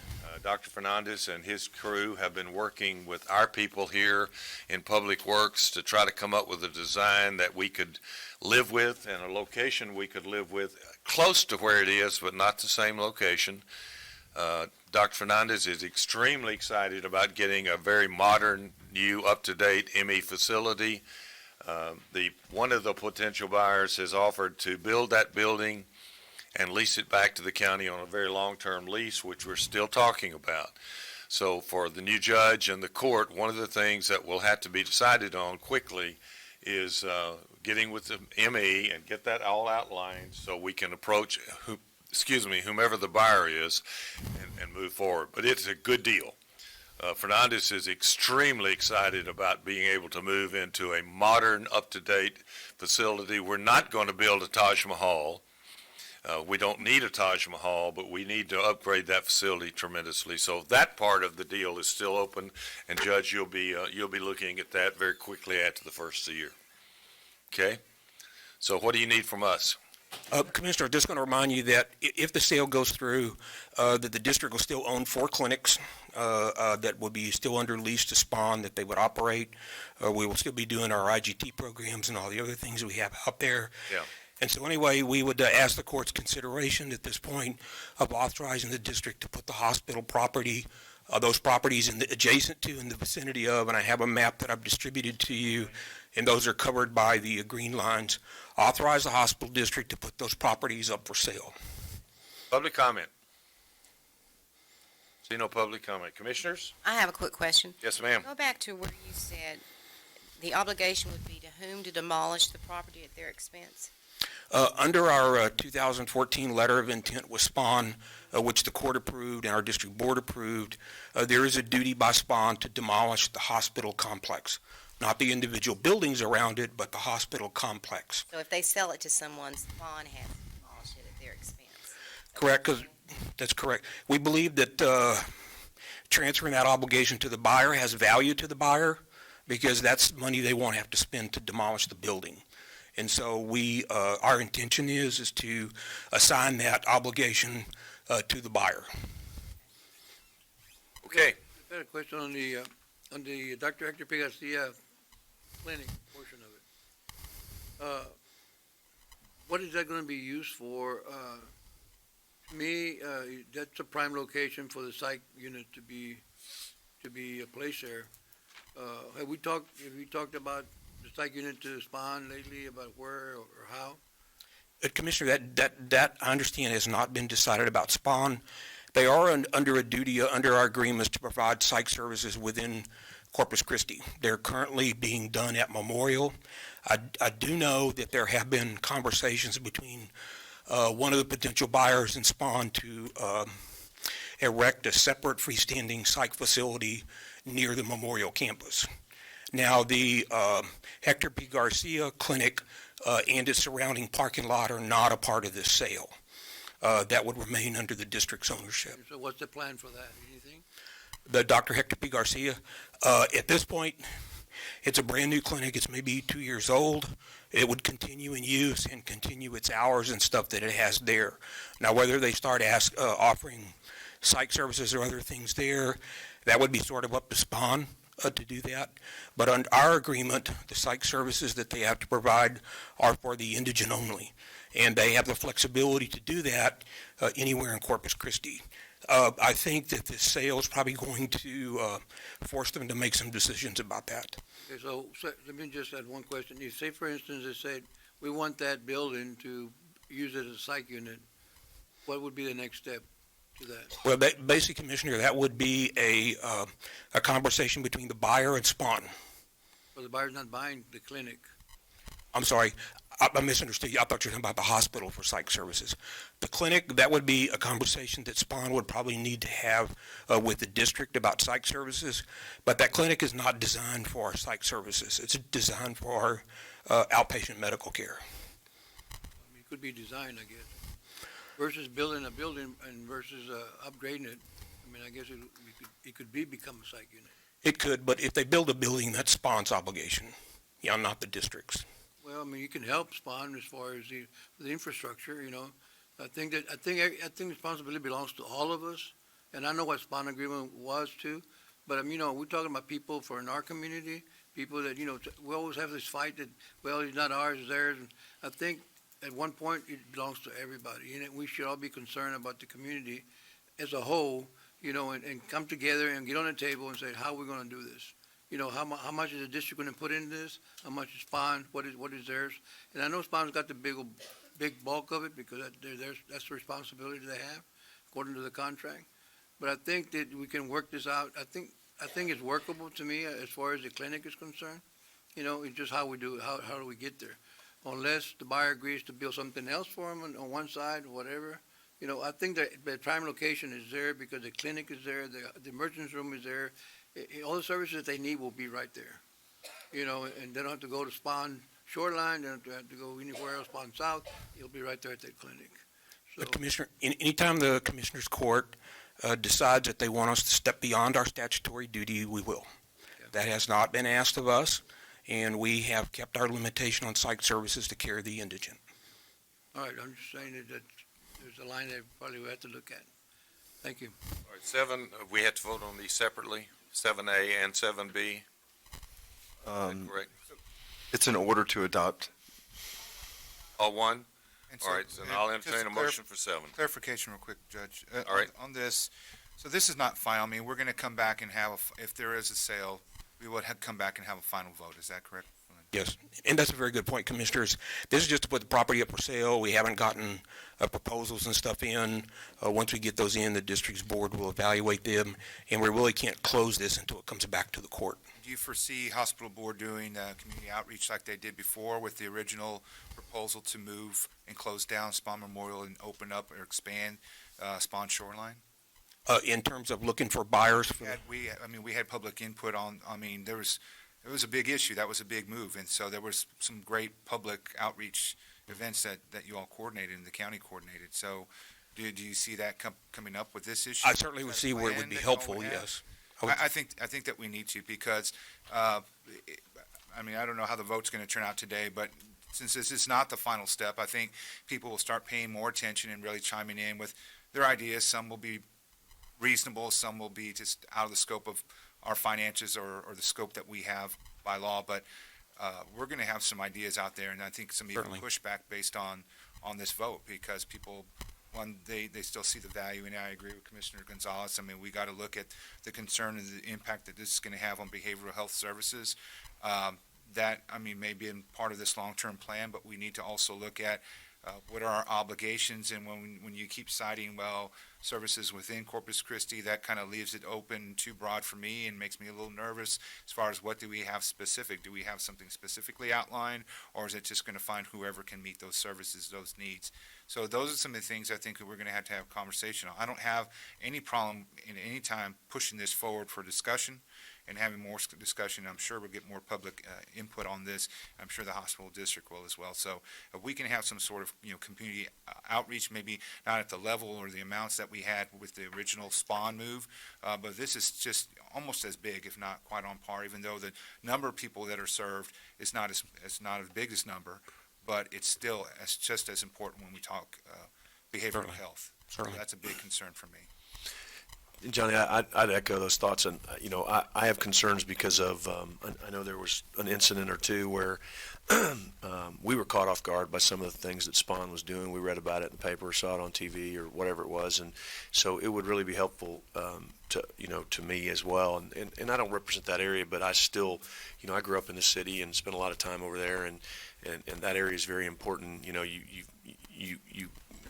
It's always interesting when you represent a precinct, but you really do we all represent every area. It's not just my precinct or John's or Carolyn's or Joe's, but, we want to make sure we're serving that area. And so when you use that language inside the city limits, it does kind of make me a little nervous, because then you kind of think, well, the city limits go pretty far, but that doesn't mean we're going to be putting it in the right place. So I think I'm okay with moving forward on this. I certainly, want this court to weigh in, and I want our new county judge to have an opportunity to do it too. So I think what John said is right.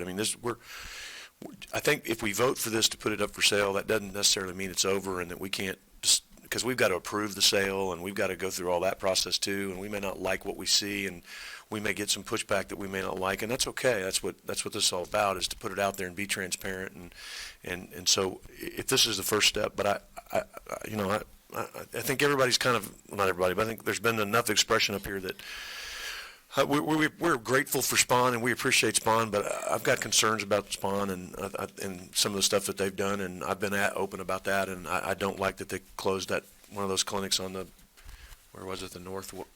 north side, and I love everything they do, but I get that they got to make a living too, and they're a partner, but that doesn't mean you're going to like everything your partner does, and just like we have disagreements up here. So please take back to Spawn that there is a definite need, at least expressed by the majority of this court, to have some real transparent and open discussions about this, because this is a legacy deal over here. You know, this is a big part of our community, and we want to make sure they're treated right and that they're served. So, for what that's worth. Okay. And we hear those. Thank you. Yes, sir. I need a motion. Nobody will make it. Okay, so moved. All right, is there a second? Second. All right. Any other questions, public comment? See none, all in favor? Aye. Opposed, same sign. Thank you, Johnny. You got your marching orders. Thank you all. Have a good Thank holiday. you very much. Thank the board. Number 8. Next item, Judge, the county's agreement with the Texas Pace Authority expires December 16th, I believe. We don't have any projects at this point. Charlene called me a couple weeks ago. I said, come down, give us a briefing of what the program is real quick, and we'll have the court consider a 2-year extension. We have one new commissioner, and I'm glad Judge-elect is here. Thank you. Thank you. My name is Charlene Heidinger. I'm the president of the Texas Pace Authority. We're a 501c3. We now operate this energy efficiency, water conservation, economic development program in 15 counties and 8 cities. We reach about 43% of the population. We've spent the last 2 years building the foundation for a brand new program. Nueces County was one of the first counties to adopt it, and I want to thank you, Judge, for your leadership in 2 ways. You and the commission and Tyner instantly got the value of this because of energy and water savings, operational savings that the county was enjoying because of your leadership in some of the projects we talked about this morning, you spoke about this morning. Secondly, when I came to visit with you about it, you asked all of the relevant staff of the county and the tax assessor collector to hear my presentation. So everybody got to hear it and hear each other's concerns, and I got an opportunity to address them, and I'm very grateful for that, and I've copied that everywhere else I've been. So I thank you. Okay, so the idea here is that the business community has the same issues as the county. You just talked about the huge investment necessary on your chillers, but you also got to hear about the energy and water savings that will result from them. This program, which was adopted by the legislature in 2013, allows owners of commercial, industrial, and multifamily properties to do the same thing, to be able to access long-term affordable financing in order to make those properties more energy and water efficient. We will not approve those projects on your behalf unless the savings exceed the cost of the project through the life of the project. We would love to tell you about projects that have been completed in Nueces. The idea is a new one. Property owners sometimes think it's too good to be true. The existing mortgage holders have to agree in order for the project to qualify, and that has been a bit of a challenge for us. So we have done an enormous amount of training of contractors, engineers, architects, reaching out to local banks, which we really hope will become PACE lenders themselves, and property owners. This is, I'd like to show my prequel slides. This is why the state, our conservative legislature, did this. The energy used in Texas is enormous compared to the rest of the country. So we have a great opportunity to help our businesses become more competitive. The water usage in Texas in 2013, the drought was huge. Even with all of the rain, significant drought again in 2018. But this is what's driving it, the growth. We've got to have enough power and water for the new businesses that are moving to Nueces County and make sure that we have the resources to continue to attract them. And this is a business retention and it's a business expansion opportunity because you have an economic development tool that the counties around you do not have. What business doesn't want to lower its operating expenses and therefore increase its net operating income? The problem is the cost of this equipment and the fact that for most of it, the return on investment is significantly long. It's very hard to justify pulling capital out of your business to fix your air conditioner. So this is a local adoption tool. It exists here because you had the foresight to create it. It's 100% long-term of financing for energy efficiency, water conservation, or creating power on site. In beginning, after the Governor Perry signed this legislation, along with a commitment we made to him that we would have the most consumer protections possible in this, a group of 130 volunteers broke into 5 different working groups to create this model. So Vice President from the Texas Association of Business ran the underwriting working group. The State Energy Conservation Office Director, who reports to our comptroller, chaired the group that came up with the technical standards. The lending, the whole private financing piece of this was chaired by a general counsel to the Texas mortgage bankers. We had very high-quality people put this together. To my knowledge, it's the only program in the country where the business community, county officials, city officials, environmentalists, everybody got together and said, how do we want this to work for Texas? So I'm very comfortable sharing with you that this is a high expectation, low-cost, small government model of a program. Because we said to the business community, here's this tool, you go find the highest and best use of it. It is taking longer for people to get their arms around it, but we remain convinced that allowing the property owner all of the power to decide who they want to use as a lender, who they want to use as a contractor, what measures they want to do, that when we do it that way, it's worth the time it takes to let the business community find the highest and best use of this program. So we do a very minimal footprint. We educate, outreach, try and make people aware of it. But in the end, it's up to your business community to use it or not use it. We lost a couple projects to Harvey. But I'm hearing that as we've grown this industry and awareness of it, some of the newer capital providers are spending time here, and there are new projects in development. We also really wanted to address the risk. As you may recall, we committed to you there are no taxpayer dollars involved. This is a governmental function, so no one can sue the county if they're not happy. The risk is on the land. It's a voluntary program. Your folks working on it cannot be sued, and we designed it to have minimal impact on your staff. We do all of the work as a nonprofit. Our funds come from projects as they close, user fees, and because we won't take any money from folks in the industry, we have been supplemented with grants from the Meadows Foundation, the Rockefeller Brothers Fund, and the Environmental Defense Fund, and we're grateful for that. We also take extra care to make sure that these projects will be successful. So the underwriting standards are significant, the technical standards are significant. They mirror the comptroller standards for this work on public buildings. And this is a map of where we are. I know you've been here a while, so I don't worry. We continue a significant amount of outreach and education. I was fortunate enough to have an article for local banks published in the IBAT, the Independent Bankers magazine of Texas, and within the last month we've added 2 additional community banks to the PACE lender list. And we believe that this program has to work for everyone, and that it's our community banks and our local banks that are going to make this program successful for small businesses, particularly in rural areas. So we've worked very closely with them as well.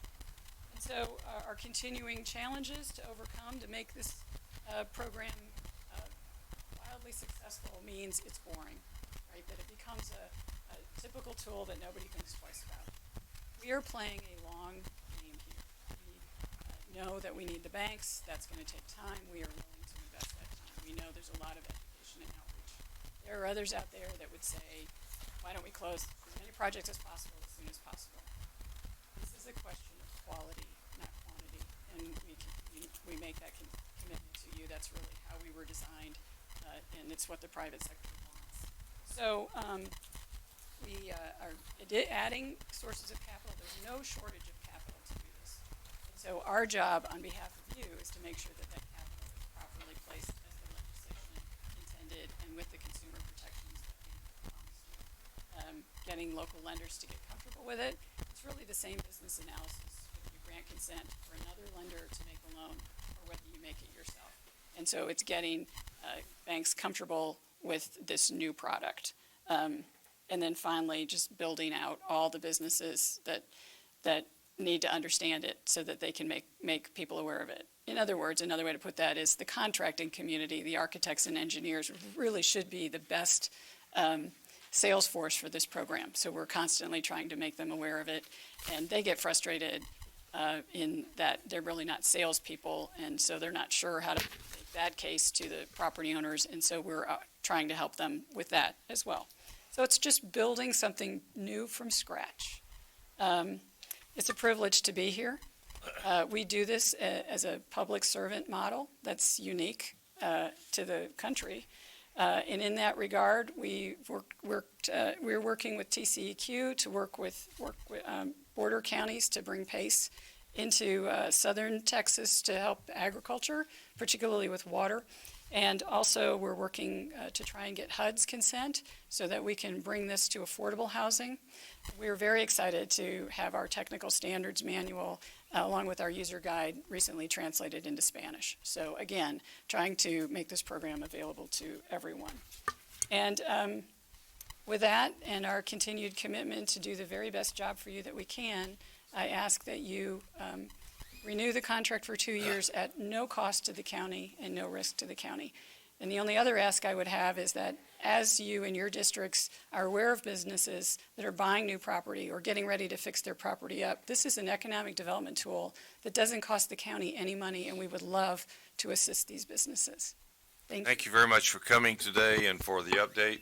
Tyner, this agenda item is just to extend for 2 more years? That's correct. So moved. I have a quick question. This is new to me. I haven't seen anything. I don't know what it is. And I would be happy to come and brief Just a you. quick question. What kind of projects do you do? So, just an that's a great example. question. That's not a quick question. Just wait. Something quick. I'm just kidding. Well, if the roofs don't blow off, we'd no, be it's doing all a lot of good. I want to know what we're talking about. That's exactly right. So the projects that we see first and foremost are dead HVAC systems, where it just makes no economic sense to try and Band-Aid them anymore. They're expensive, and we try and get, again, this is the second time you've heard this today, it makes so much more sense for business using this program to do their lighting while they're at it, to swap out the toilets that are still flushing 10 gallons, to anything. Well, can you do the chillers? Absolutely.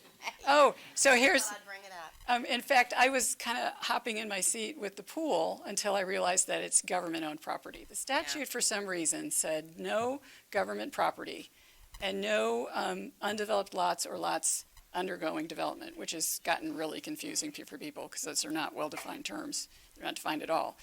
However, I would like to make you aware, and I'm sure your folks are aware, there is a program in the comptroller's office run by SECO called Lone Star. It's a play on words, LOANSTARR.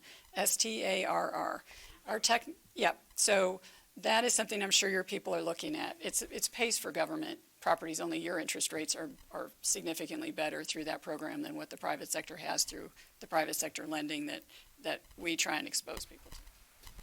We don't do anything that can be done in the market. We just try and facilitate these projects.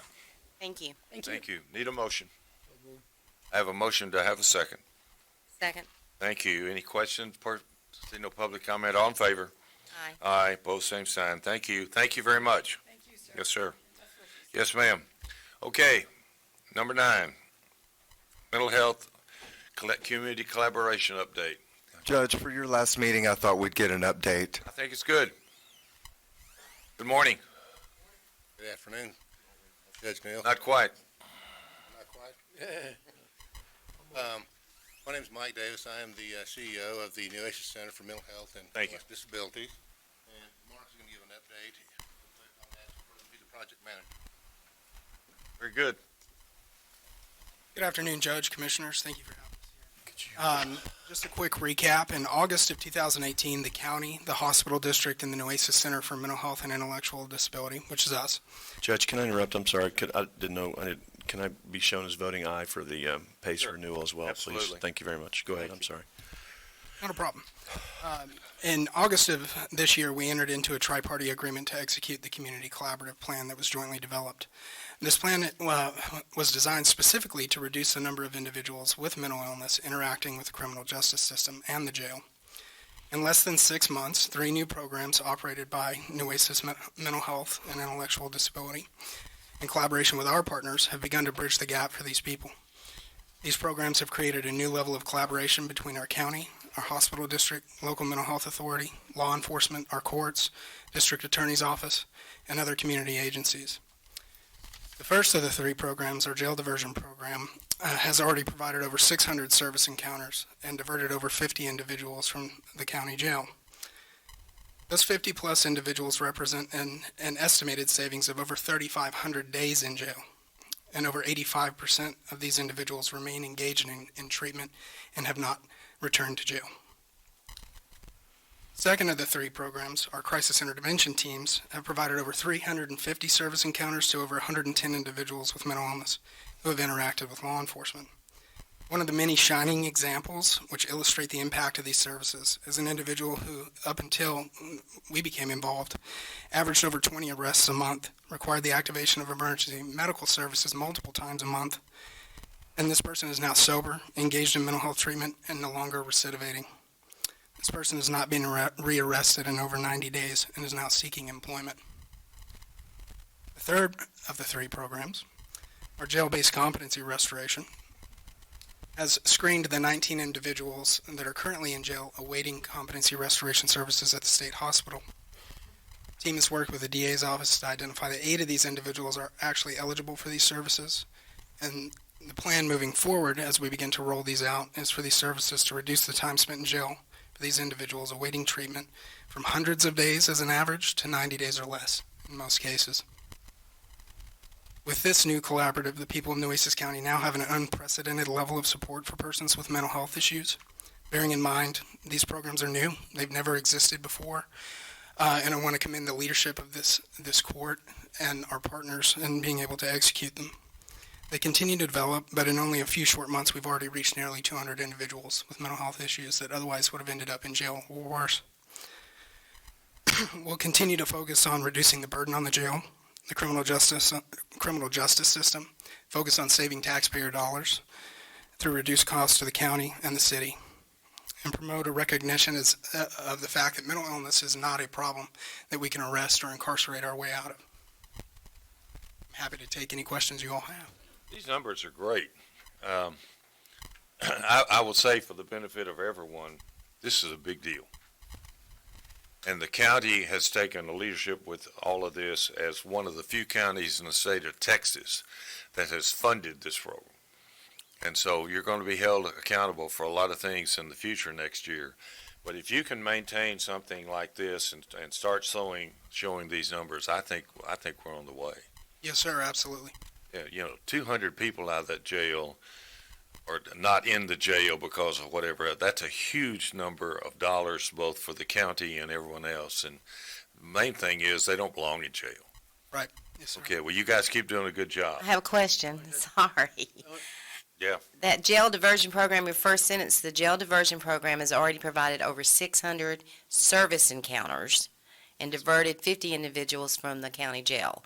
When you say service encounters, those are the people that have come to your facility? The police have brought them there? Explain that to me. So with that program, it's the number of services that those people, those 50 individuals have received in 3 short months.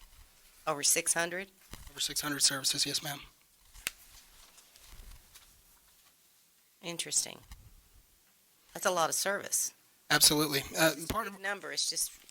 Well, part of our service system is designed to create an environment of care that wraps around an individual with mental health issues to ensure that we work with them in their home, in the community, at their place of work, if need be. And so many of these individuals, it's not uncommon for them to receive services multiple times a week and multiple hours a week. And so when you extrapolate that, some of the individuals that we receive upwards of 10 to 15 contacts or 10 to 15 hours of services a week. And so it's in line with what you see in the core of what we do outside of these programs as well. And I think, Commissioner, you could provide 5 different kinds of services to one individual. Correct. In the office, but. Doctor's appointment, a nursing service, a counseling that appointment. explains it. Correct. Yes, ma'am. I want to thank the hospital district for really, really coming to bat for you guys and really putting you where you're at right now, because John is still here. Thank you very much for the hospital district for really, really coming to bat for us on that. We appreciate that very much. So, Absolutely. keep up the good work, and I want to see. Sometimes I like to see names instead of just 50s, you know. Yeah, absolutely. Unfortunately, we wouldn't be able to share the names in this format, but we can definitely share the story. Show numbers, but you can show numbers, you know. Like, Right. Thank you. I know what you can show. Good job, guys. Thank you all. Keep the numbers going. Thank you. All right. Rio Grande Legal Aid, thank you for being here. Thank you. Good morning, Judge. Good morning. How are you this morning, Very Counselor? well, thank you. My name is Rebecca Flanagan. I'm an attorney with Legal Aid, Texas Rio Grande Legal Aid. TRLA, for those who are new to the program, is a law firm that provides civil legal services to eligible individuals in a 68 county service area, which includes Nueces. And it's been a prodigious year. It's been a frenetic year. There are so many similarities between Harvey and its afterglow and the advocacy that we've undertaken in the last 12 months. A lot was learned, and words, frankly, that apply to that situation and the aftermath, words like mobilize, galvanize, very much describe our work in the last 12 months. These are uncertain times on both the federal level and a state level, and even as it happens on a local level, and we appreciate the unwavering and continued support that the county provides. We too have had a change in leadership, which saw our former executive director retire after 40 years of service, and our new executive director and his leadership and his vision have helped us work towards a fairly seamless transition. But he keeps us busy. I don't think he sleeps. I get emails from him at 3 o'clock in the morning. I won't tell you what time I get texts from him, but that level of commitment, frankly, that level of energy, the passion, the vision that he has really helped us to take a longer, more efficient look at what we do. How do we do with what we have? What can we do better? How can we do it more efficiently? What can we do to ensure we provide the highest quality legal service? And that has actually realized itself in something tangible for the court. We've assisted our core communities, our core client communities, which consist of elderly individuals, survivors of abuse, individuals with disabilities. That remains. But interestingly, our work in the disaster area has really expanded. And in fact, even half of our current open cases today are disaster related. But that kind of work allowed us to expand, to rethink, to reprioritize, if you will, our approach to helping our client communities. And the tangible result of which I spoke can be seen, for example, in the number of clients that have been directly served here in Nueces County, the number of cases that we've been able to close, the services we provided. Over $600,000 in the last 12 months has benefited our clients, a good chunk of which is disaster related. Our closed cases are up in Nueces County alone by over 30%. So there's good work being done, and we're very much committed to being good stewards of the resources which are made available to us. And it is, again, through the county's commitment to legal aid that we are able to maintain and expand on the legal services we provide to our clients. There is some information before the court that speaks to the numbers, the individuals we serve, the associations, entities, agencies with whom we collaborate, and that has grown over the years, in part because of disaster-related work, but also with another priority area of our work, which is with survivors of domestic violence.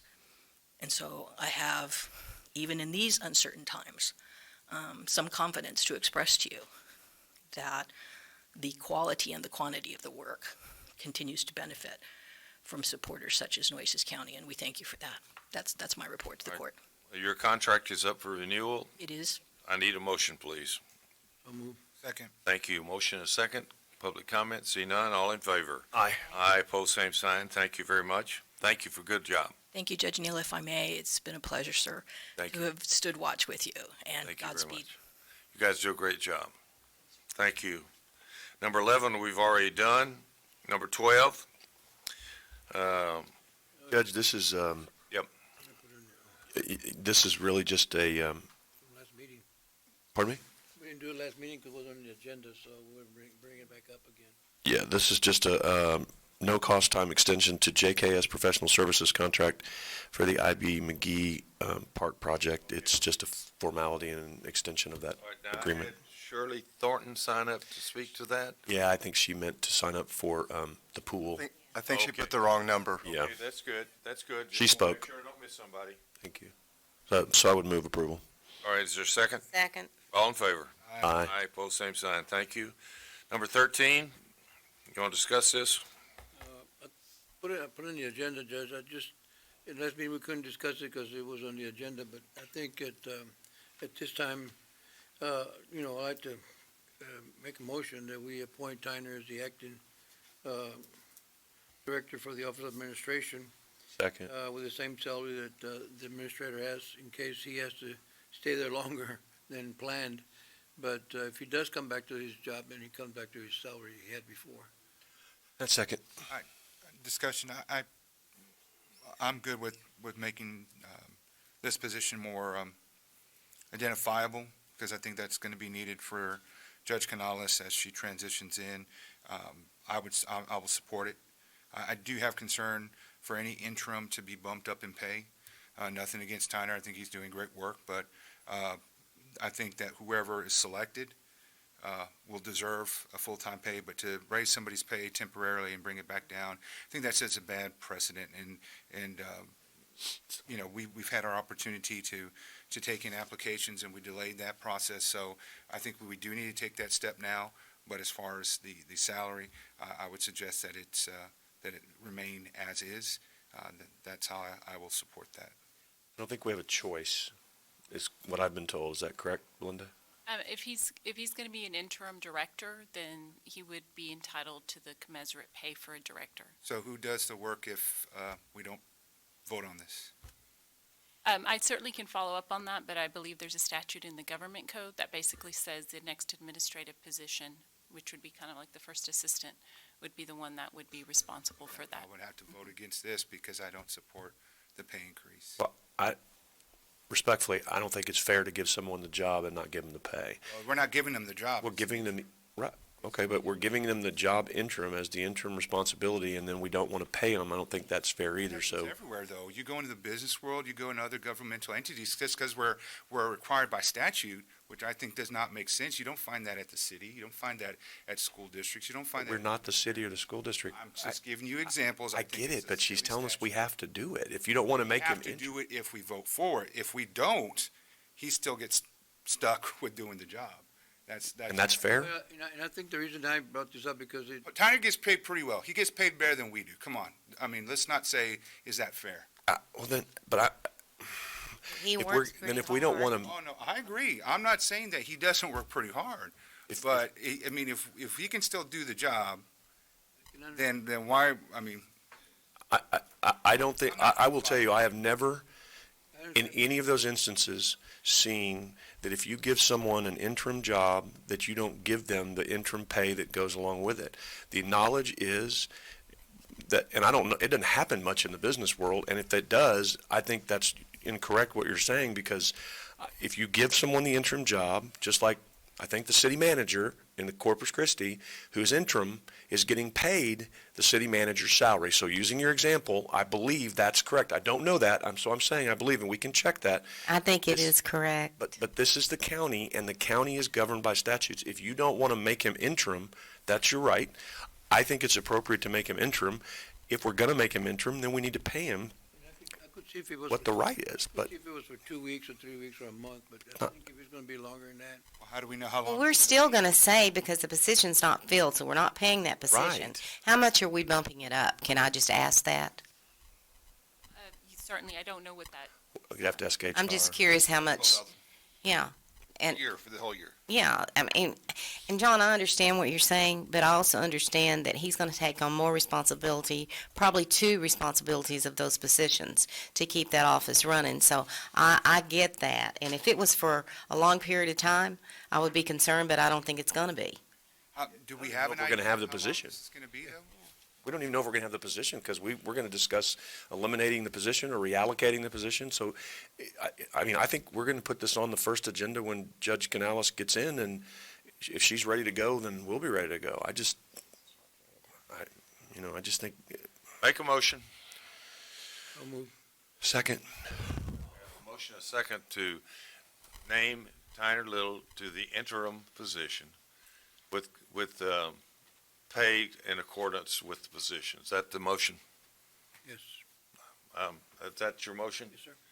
All right, we have a motion and a second. Public comment? See none? All in favor? aye. Opposed? No. Thank you. Just to clarify, I did visit with the auditor yesterday to make it cleaner for payroll. Kristen left November 21. The pay period that pays me 2 weeks from now started December 1st. I think it would be cleaner for payroll if you made the effective date December 1st.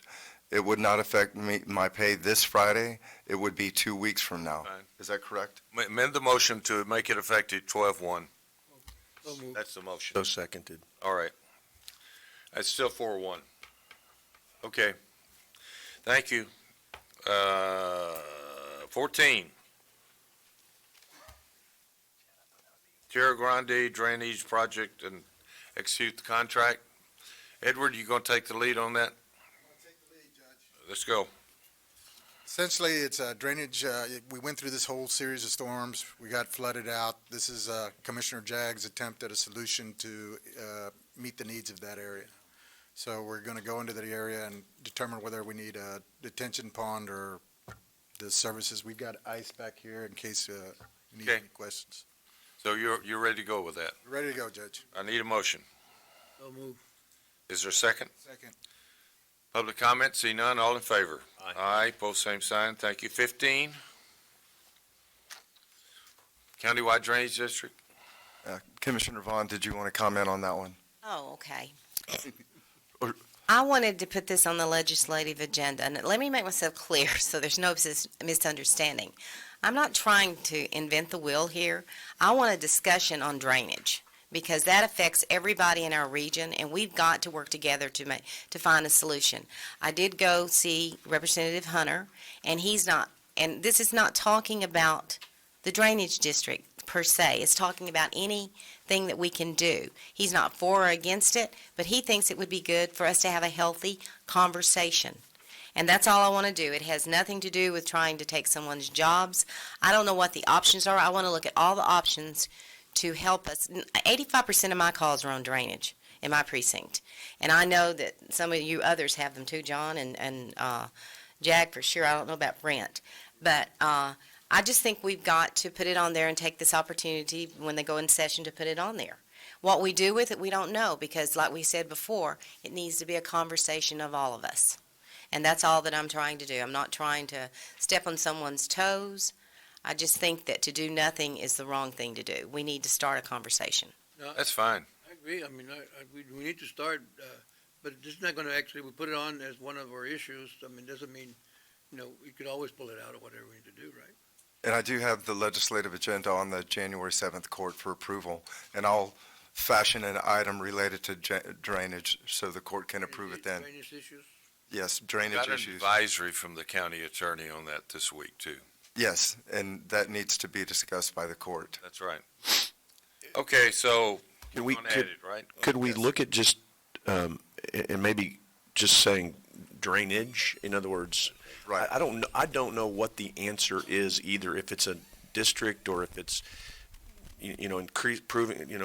expanding what we have, but like Carolyn said, I think maybe we just put drainage instead of a drainage district. It won't freak everybody out, and we can have a discussion on just drainage and try to develop a plan related to that. Is that That's what I'm talking Okay, about. okay, We need yeah. a plan. We need to start having a conversation. drainage issues? That's the way to go, I think. Yes. Eliminate drainage district. Yep. We're talking drainage where we all agree.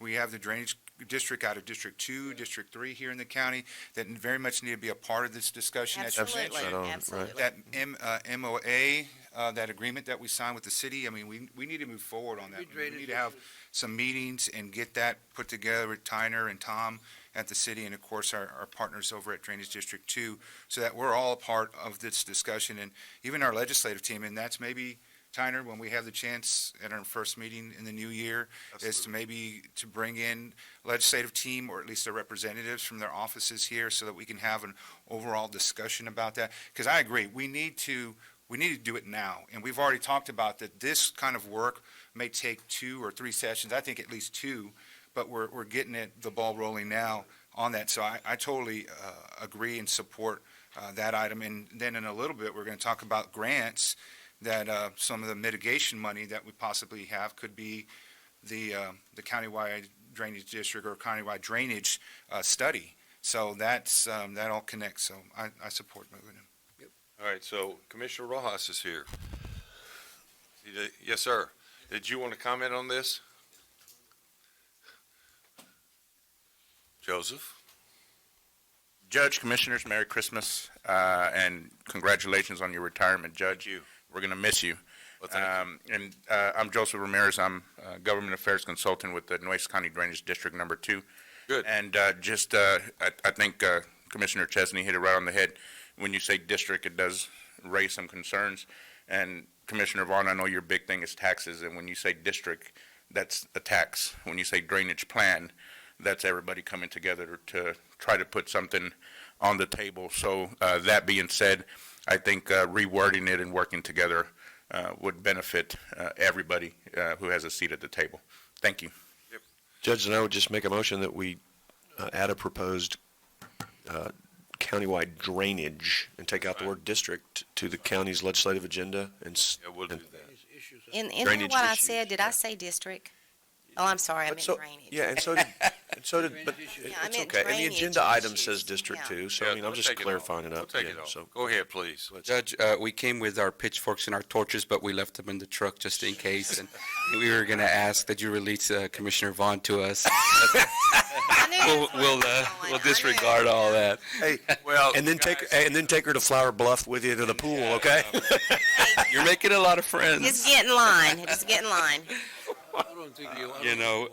But good morning, Commissioners and Judge. I am Jesse Rojas, Commissioner for the Nueces County Drainage District Number 2, but number 1 in your hearts, okay? And I'm here to speak to you about our agency. First of all, Judge, on behalf of our agency, we would like to wish you a wonderful and very peaceful retirement. Thank you for your many years of service to the people of South Texas. It's an honor for me personally to be able to be here in front of a giant in our community. Thank you very much. You're Okay. kind. The Nueces County Drainage District is an agency that has been around for more than 100 years. It is based out of my hometown in the big city of Robstown, Texas. It plays an important role to the people of Robstown and Nueces County. It has become to be a great community partner and a strategic member of the South Texas Coalition of Governments. As a governing body, my colleagues and I have taken a forward-thinking approach for the next 5 years for the Nueces County Drainage District Number 2. Not only have we partnered up to work on projects with both Commissioners Gonzalez, Mares, and even Paul Silly when he was here, and we look forward to working with Mrs. Vaughn, which you've attended our stakeholders meetings, and we were pleased that you were able to do that. We are working with our leadership at the state capitol to bring various projects of infrastructure improvements to the district. We continuously work hard every day to improve the working conditions at our offices and provide excellent work product to the people of our district. We have always been willing participants within our community. It's in vital times such as times of natural disaster, for example, our recent hurricane, we have stepped up to assist with any resources available to us. We have committed to both the city of Robstown and Nueces County to be a resource in times of need when the community needs us most. We all came out on Channel 6 at one time in the Petronila area, but that's been around for a long time. And we're out there as we speak helping that community with such issues. I only hope that in the near future you will consider including our agency in talks of long-term solutions for the county. We have resources at our fingertips that would help with future endeavors and, more importantly, save taxpayers money. Our doors are always open to you. I hope a line of communication will be open to us. And I want to say thank you again, and may you have a blessed and Merry Christmas and a prosperous 2019. Thank you, Commissioner. Thank you very much for being here. Thank you, sir. Yes, sir. Thank you. Judge, I would just like to add that I'm Carlos Peña, Chairman of the Board of the Drainage District Number. Yes, sir. I would just like to say, sir, for your last memorable Commissioner's Court, you look splendid in appearance. Thank you. And congratulations for your years of service. Thank you. You guys do a great job. And I would just like to add that 103 years ago, the western farmers of Nueces County came before the county judge and the county commissioners, proposing for the creation and development of the Nueces County Drainage District Number 2. And up to this date, we border the boundaries of Commissioner Gonzalez precinct, border the boundary of Commissioner John Mares, and border the boundary of Commissioner Carol Vaughn. So we appreciate working with our county commissioners, and we hope to continue providing our services to our county commissioners. Thank you, Very good. Judge. Thank you both for being here. Thanks for your patience today. Okay, so we've taken out district, and we're going to move to, yes, ma'am. Ma'am? The next item. Oh, okay, well, hold on just a minute. I saw your boss back there. He's anxious to go back to work. I think we're okay. We're just going to add this to the agenda item. You guys got an advisory from the county attorney. Please read that. Gives you some great information. I think 53 people signed that original petition 100 years ago, so we moved right on. Okay, let me have a motion. So moved. Let me have a second. Second, and I believe that is to exclude the word district and That's just correct. include a That's countywide correct. drainage District. issues. That's correct. All in favor? Aye, both same sign. Carolyn? I know, Judge. No. After your day today, you may want to hire someone to start your car. So. Where did y'all park? Thank you. Yes, ma'am. Oh, we have two sheriff's officers here to judge. Yeah. They're my friends. Yeah. Judge, Okay. My name's Kathy Mills. I'm with the District Attorney's Office, and I'm here to take up items B1 through 4. Would you like me to take up all 4 items at one time? Yeah, let's go ahead and do that. I think we can understand what you're trying to do.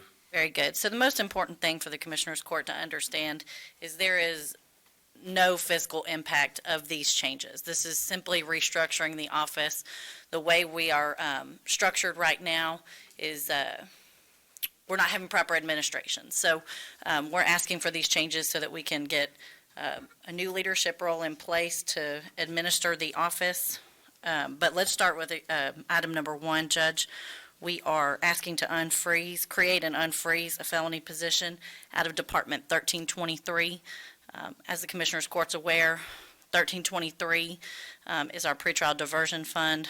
This attorney spot administers partially pretrial diversions, grants pretrial diversions, and oversees pretrial diversions. So we're asking for that to be created while eliminating that same pay group and step in Department 1328, which is our asset forfeiture department. Right. Net change to fiscal impact is 0, Judge. Item number 2, we're asking you to create and unfreeze a cite and release coordinator. We have purchased the live scan, and at this point, it's imperative that we get somebody to administer that program so we can be up and operational by, we're hoping sometime in February. Then that'll bring in more assets to the county as well. That will be created out of 1323. Again, that pretrial diversion fund that our office administers and your office oversees. Item number 3, we're asking you to create and unfreeze a trial chief position. This position is being created by eliminating the first assistant district attorney position. This actually results in a little bit of savings, but we might use that up in item number 4. So this is just to simply have another trial chief in the DA's office to restructure, as I was saying.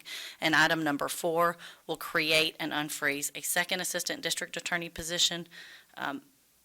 The items number 3 and 4 come out of 3520, but the way we're reorganizing everything, there will not be an impact to the budget. So you're not going to see a loss. You might actually see a little bit of improvement in the budget on these items. And number 4 will be a second assistant district attorney. That person What we're eliminating is the district attorney office administrator and a misdemeanor position, which is frequently unfilled anyways at this point.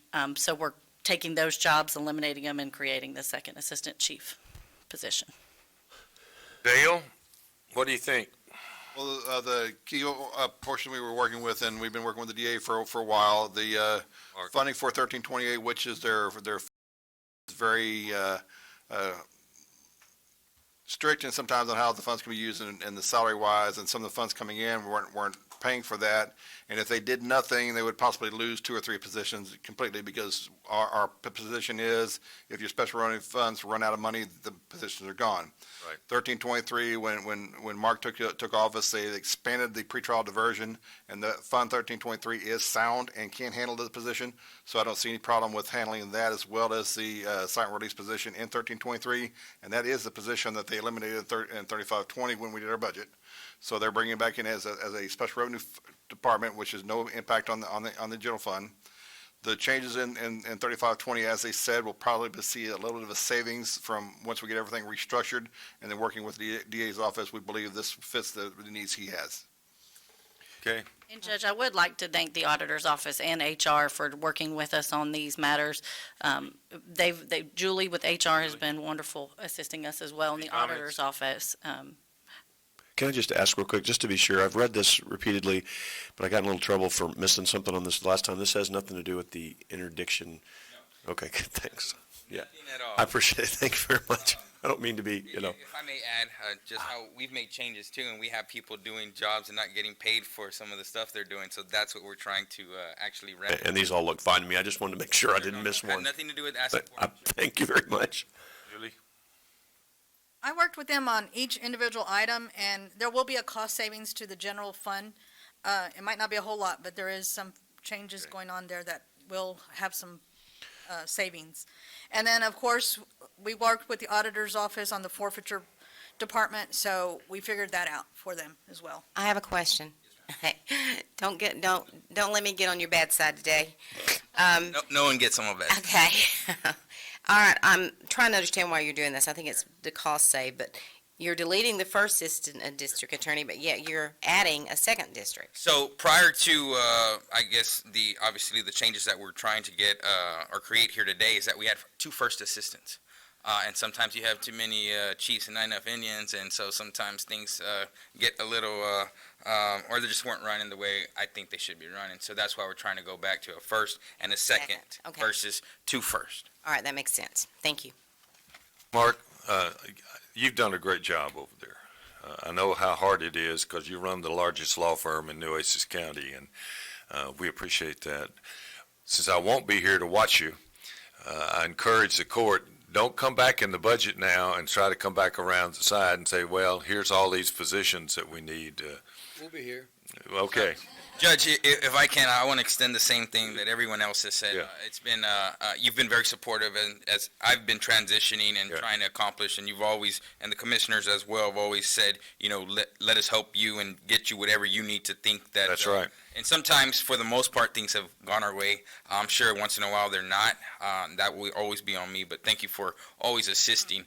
And so I hope that with some of the programs that we're creating, that we're trying to be a burden off the taxpayers. I want to be able to be self-sustaining, where I'm generating revenue through the programs of keeping people out of jail that don't need to be there, putting people in jail that do, but the state will pay for that, not us. But either way, I hope that we accomplish the things and that we're self-sustaining, and we will create more positions as needed, but because of the programs that we've come up with, not at a cost to the county. Thank you. Thank you all. I need a motion on all 4 of these, please. Second. I have a motion and a second. Belinda, I'm going to be voting on all 4 together. Is that all right? All right. I have a motion and a second. Any public comments? Seeing none, all in favor? Aye. Aye, pose same sign.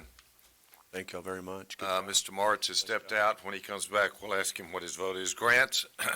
Thank you, Mark. Judge. Good job. Thanks. Take care. Merry Christmas. Merry Christmas. Nice shirt.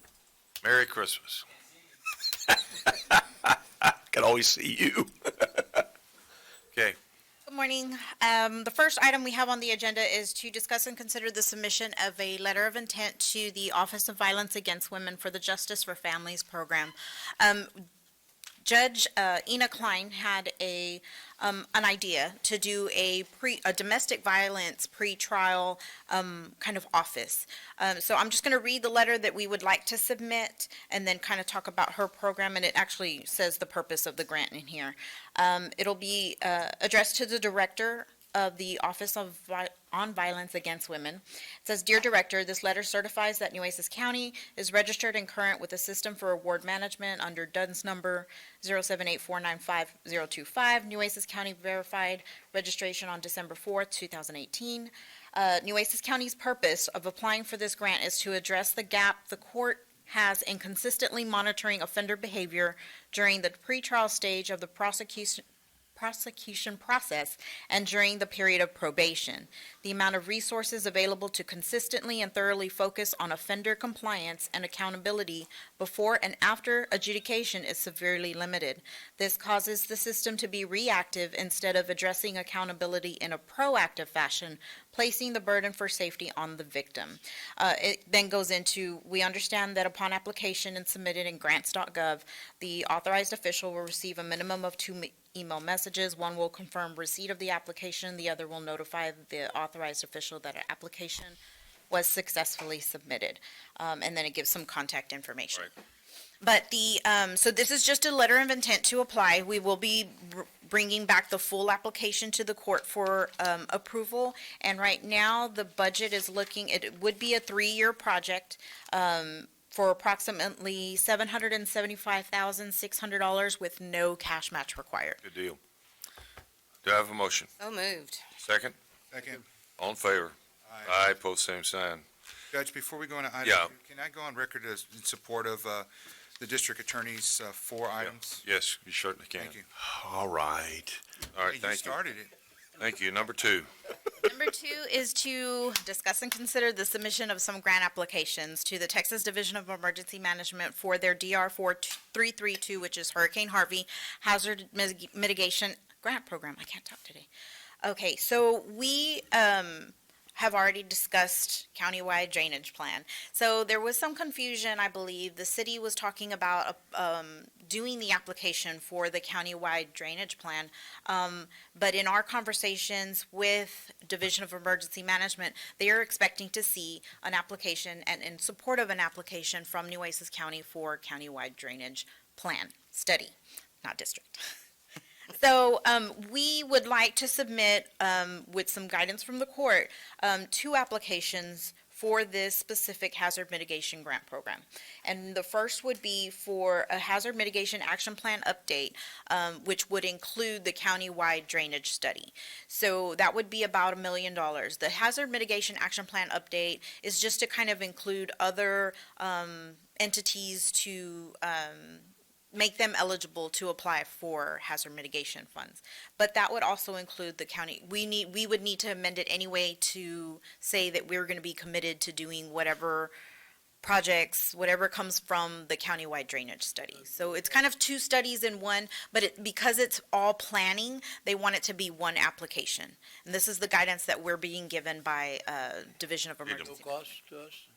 It would be a cost. So the hazard mitigation grant program requires a 25% match. Now, specifically with the drainage study, we can use our $4.6 million allocation from the General Land Office as that 25% match. That would be a separate application that we would have to submit. So, and those applications are due January 31st. And again, with direction from the court, which I probably won't be bringing that until the January 7th court, to get direction from the new judge. Just because, yeah. $1 million grant, So our match this would would be be- 250, and we can use the 250 from the 4.6. Yes. Okay. Yes. And then the other application would be, that I think we had already discussed was, the courthouse and jail emergency generator upgrade, and that application would be 1.75 million. Do we need to do one at a time, or no? We do both of them? Or what are we doing? We can do We need to submit them both. Okay, well then, we submit them and see what they do. I'll second Commissioner Gonzalez's motion if they're for both. So move for both. All right. That doesn't mean you're gonna get them, and if you get them, it doesn't mean you're gonna do it. Yes. Okay, we have a motion and a second. Public comment, seeing none, all in favor? Aye. Aye, pose same sign. Thank you. The next item is to execute a boating access grant program agreement with the Texas Parks and Wildlife for the Bazemore Boat Ramp Phase 2. I don't know why it says board ramp. So back in September 2016, we submitted an application for Phase 2 additional improvements to the Basil Boat Ramp. Say that So- fast 3 times, please. Go ahead. Basil. And it says board right here. I don't know why it says so. I'm so sorry. So again, that application was done back in September 2016, but I have talked to Commissioner Vaughn, and she's committed to finishing out the work that's already been completed out there. So the grant award is $345,044 with a 25% required match, which I believe Commissioner Vaughn has identified. Have I identified that? I haven't. Well, I looked at some numbers. We currently have the cleanup of Hazel Bazemore Park that we believe is closed, and there's $52,000 available there. So the only thing we would need for your commitment would be $34,000. Okay, I think it's important to continue. I think Commissioner Pusley had started all this, and so I think we need to finish it. We should be able to find the funds, yes. Okay. Edward? The only thing with that, Dale, is that I know that there's some, still haven't completely closed that out, so There's some small amounts. We'll move some other monies. We'll make sure the court knows where the funds are coming from, but we'll all be in one area, we're yes. gonna have an ongoing expense for. Yes. Yes. Okay, Comes out of her budget. you wanna make the motion, Carol? So moved. All right, second. Second. All right, all in favor? Aye. Aye, pose same sign. Thank you. Number 4. Our last item is related to that boat ramp. It is a no-cost time extension to our current engineering services contract with International Consulting Engineers, ICE. And it, again, no-cost time extension. Their contract currently ends on December 15th of this year. So we would just want to extend it to match the grant program agreement. So moved. All right. Second. Thank you. All in favor? Aye. Aye, pose same sign. I just noticed, did I miss 2 people on public comment? Boulan and Mendieta? No? Okay, well, I didn't mean to do that if I did. They've fallen asleep, Judge, at this point, but, you know, I'm sure if they're All right, out there that's somewhere. fine. I just want to make sure that Hello? they got hurt. All right, thank you. Auditor? Yeah, the first item on your agenda, Your Honor, is the asset forfeiture reports for the state that we have for all 5 of our constables, the county sheriff, as well as the district attorney's office. These are under the Chapter 59 requirements, and these reports go to the Attorney General. My staff has gone through all the reports from each of the constables in the district attorney and sheriff's office. They meet the requirements for the submission, and we submit this for your approval. Is there a motion? Is there a second? Second. I have a motion and a second to approve the recommendation of the auditor on item D1. All in favor? Aye, pose same sign. Thank you. Next item is budget change order number 5 for our current fiscal year. There's 4 departments requesting some smaller changes. The biggest one that you'll see is there's 2 of them. The building superintendent just moving some items to cover some additional costs that they had during the outage that they had to cover some rental of equipment. County Court Law 2's needed some temporary services, so their court manager is going out on leave for a little while, and they need to have some temporary services to cover for her while she's on leave. The funds are available for this, and submit this for your approval. Is there a motion? So moved. Thank you. Is there a second? Second. Second. Thank you. See no public comment. All in favor? Aye, pose same sign. Thank you. I'll go through the next one fairly quickly because it is a little bit late.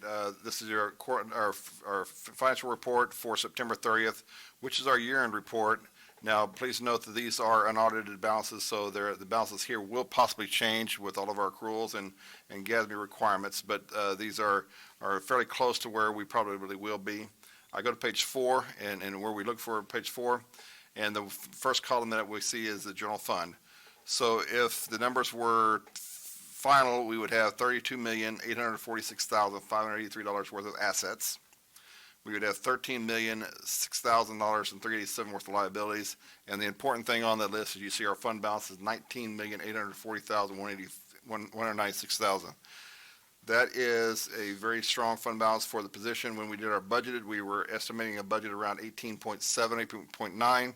We're right now at 19.8. That shouldn't go down too much when we do our accruals, but it will change slightly.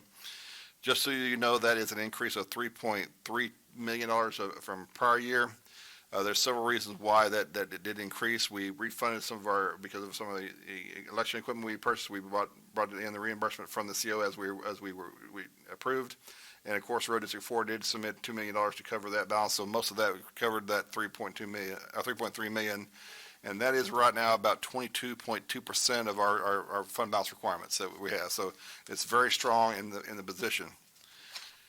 If we go to another important position, as on page 10, this is why some of our fund balances did maintain this position, is in the last 3 or 4 years, we had to fund group health because of overages of our expenses over our revenue.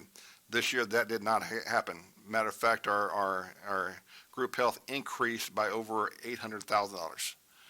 So if that keeps going, we believe that the group health balances will be sound in the near future and ongoing if the history of what we had continues. And you'll see that our fund balance for group health is $898,000.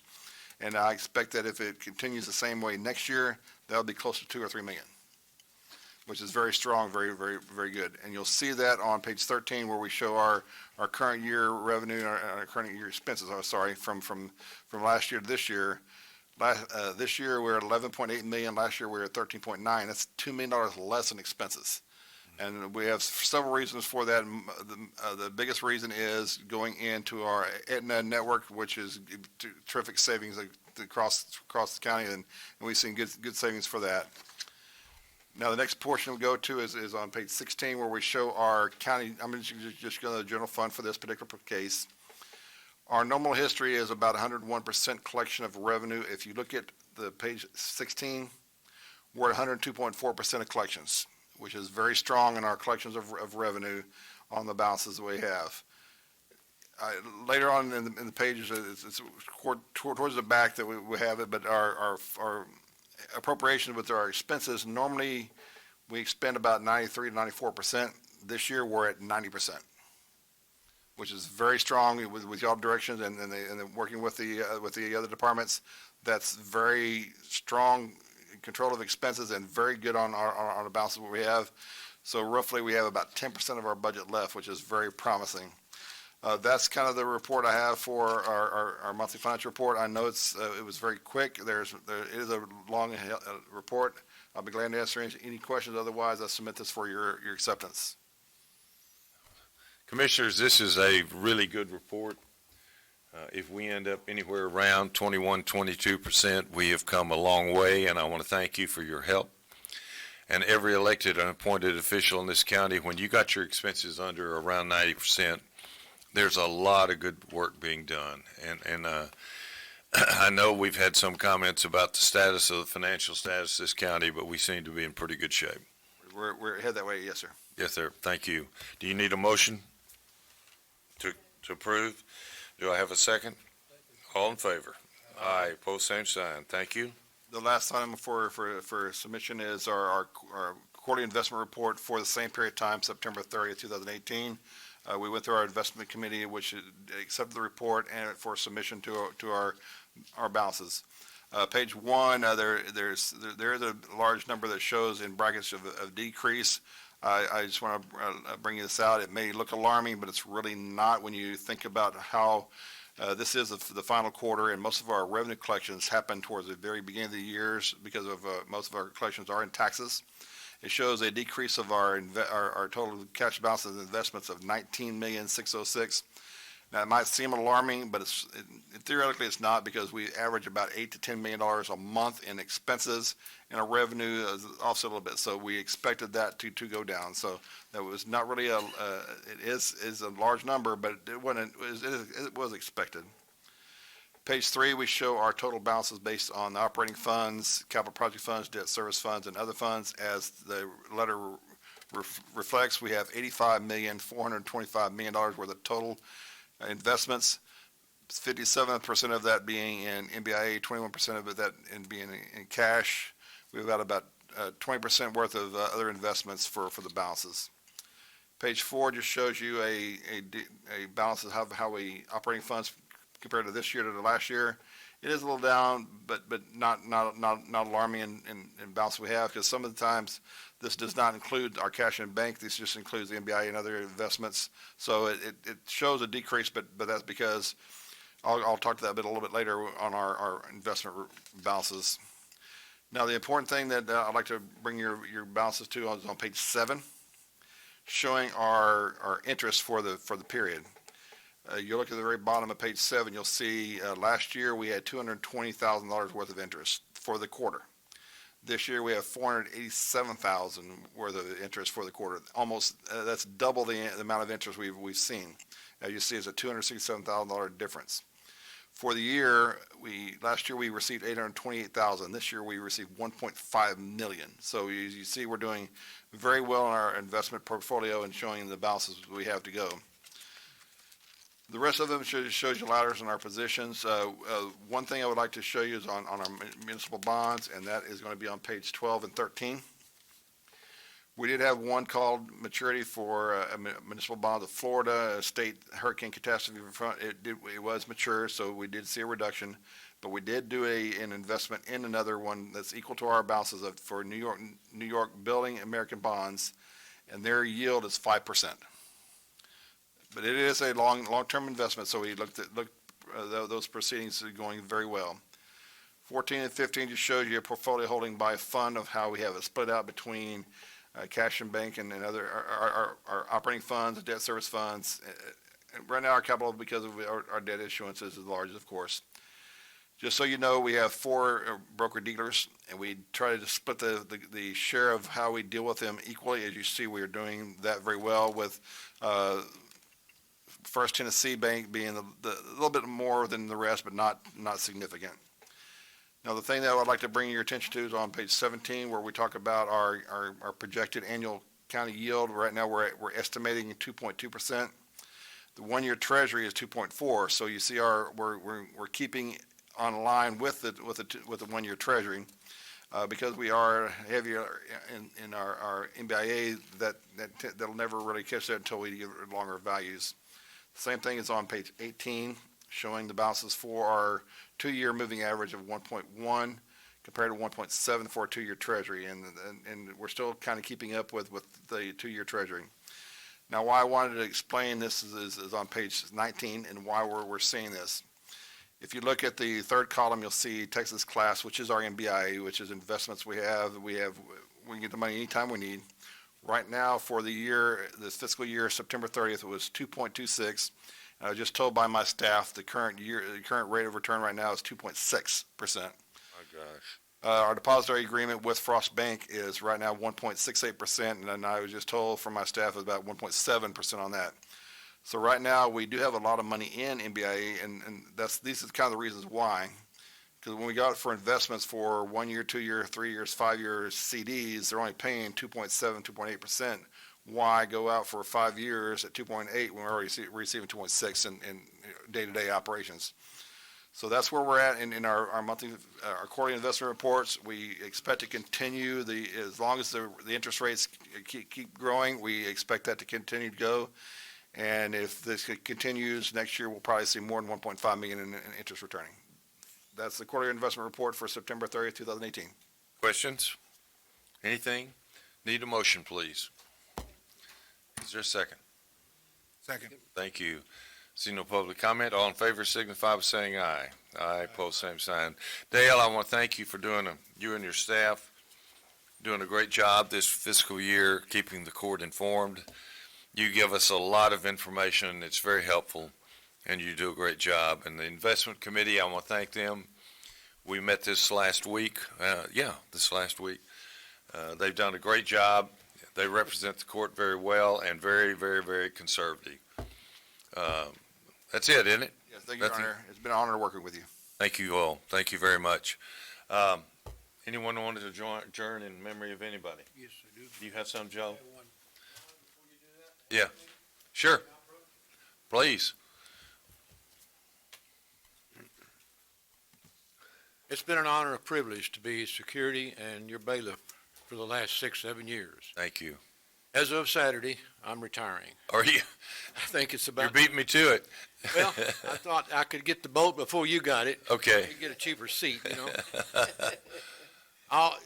My life is endangered. That man right there will take care of you. Thank you. Well, the your court's in good hands, always have been. Yes, sir. He's going to be a good man for you. Thank you. I want to wish you all a Merry Christmas and a Happy New Year. Thank you for your help. And your retirement, mine too. Okay. Thank you for your service, sir. Thank We you. appreciate it. Thank you both. Thank you very much. And we have Thank to be in good hands. He's a Marine, right? Semper Fi. All right, Joe. Oh, yes, sir. Mary Elena Rivera Longoria passed away on December the 5th, 2018. She was employed for CCISD for 32 years and was a wife of the late Justice of the Peace. We know him as Blecky Longoria, Anselmo Blecky Longoria. So prayers to the family and condolences to her family also. Brent, do you have anything? No, sir. Okay. John? Carolyn? Anyone? Before we stand, let me take a moment and thank all of you for being great public servant helpers. I want to thank my court administration staff. You guys do a great job. You've done a great job for me and for the court, and you continue to do a great job. Dale, county attorney, all those people who make it possible for us to have these meetings, county clerk, all of you who make it possible for us to do this in a very orderly way, I appreciate very much. I'm looking forward to watching you sometime on television. Not a whole lot, but some. Yeah, you could be bored. But thank you again for what you do for the citizens of Nueces County and what you've done to help me do my job better. So let's stand for just a moment, please. And before everybody leaves too, if we could get a picture with the judge, that'd I'd be like great. to have a picture of the group.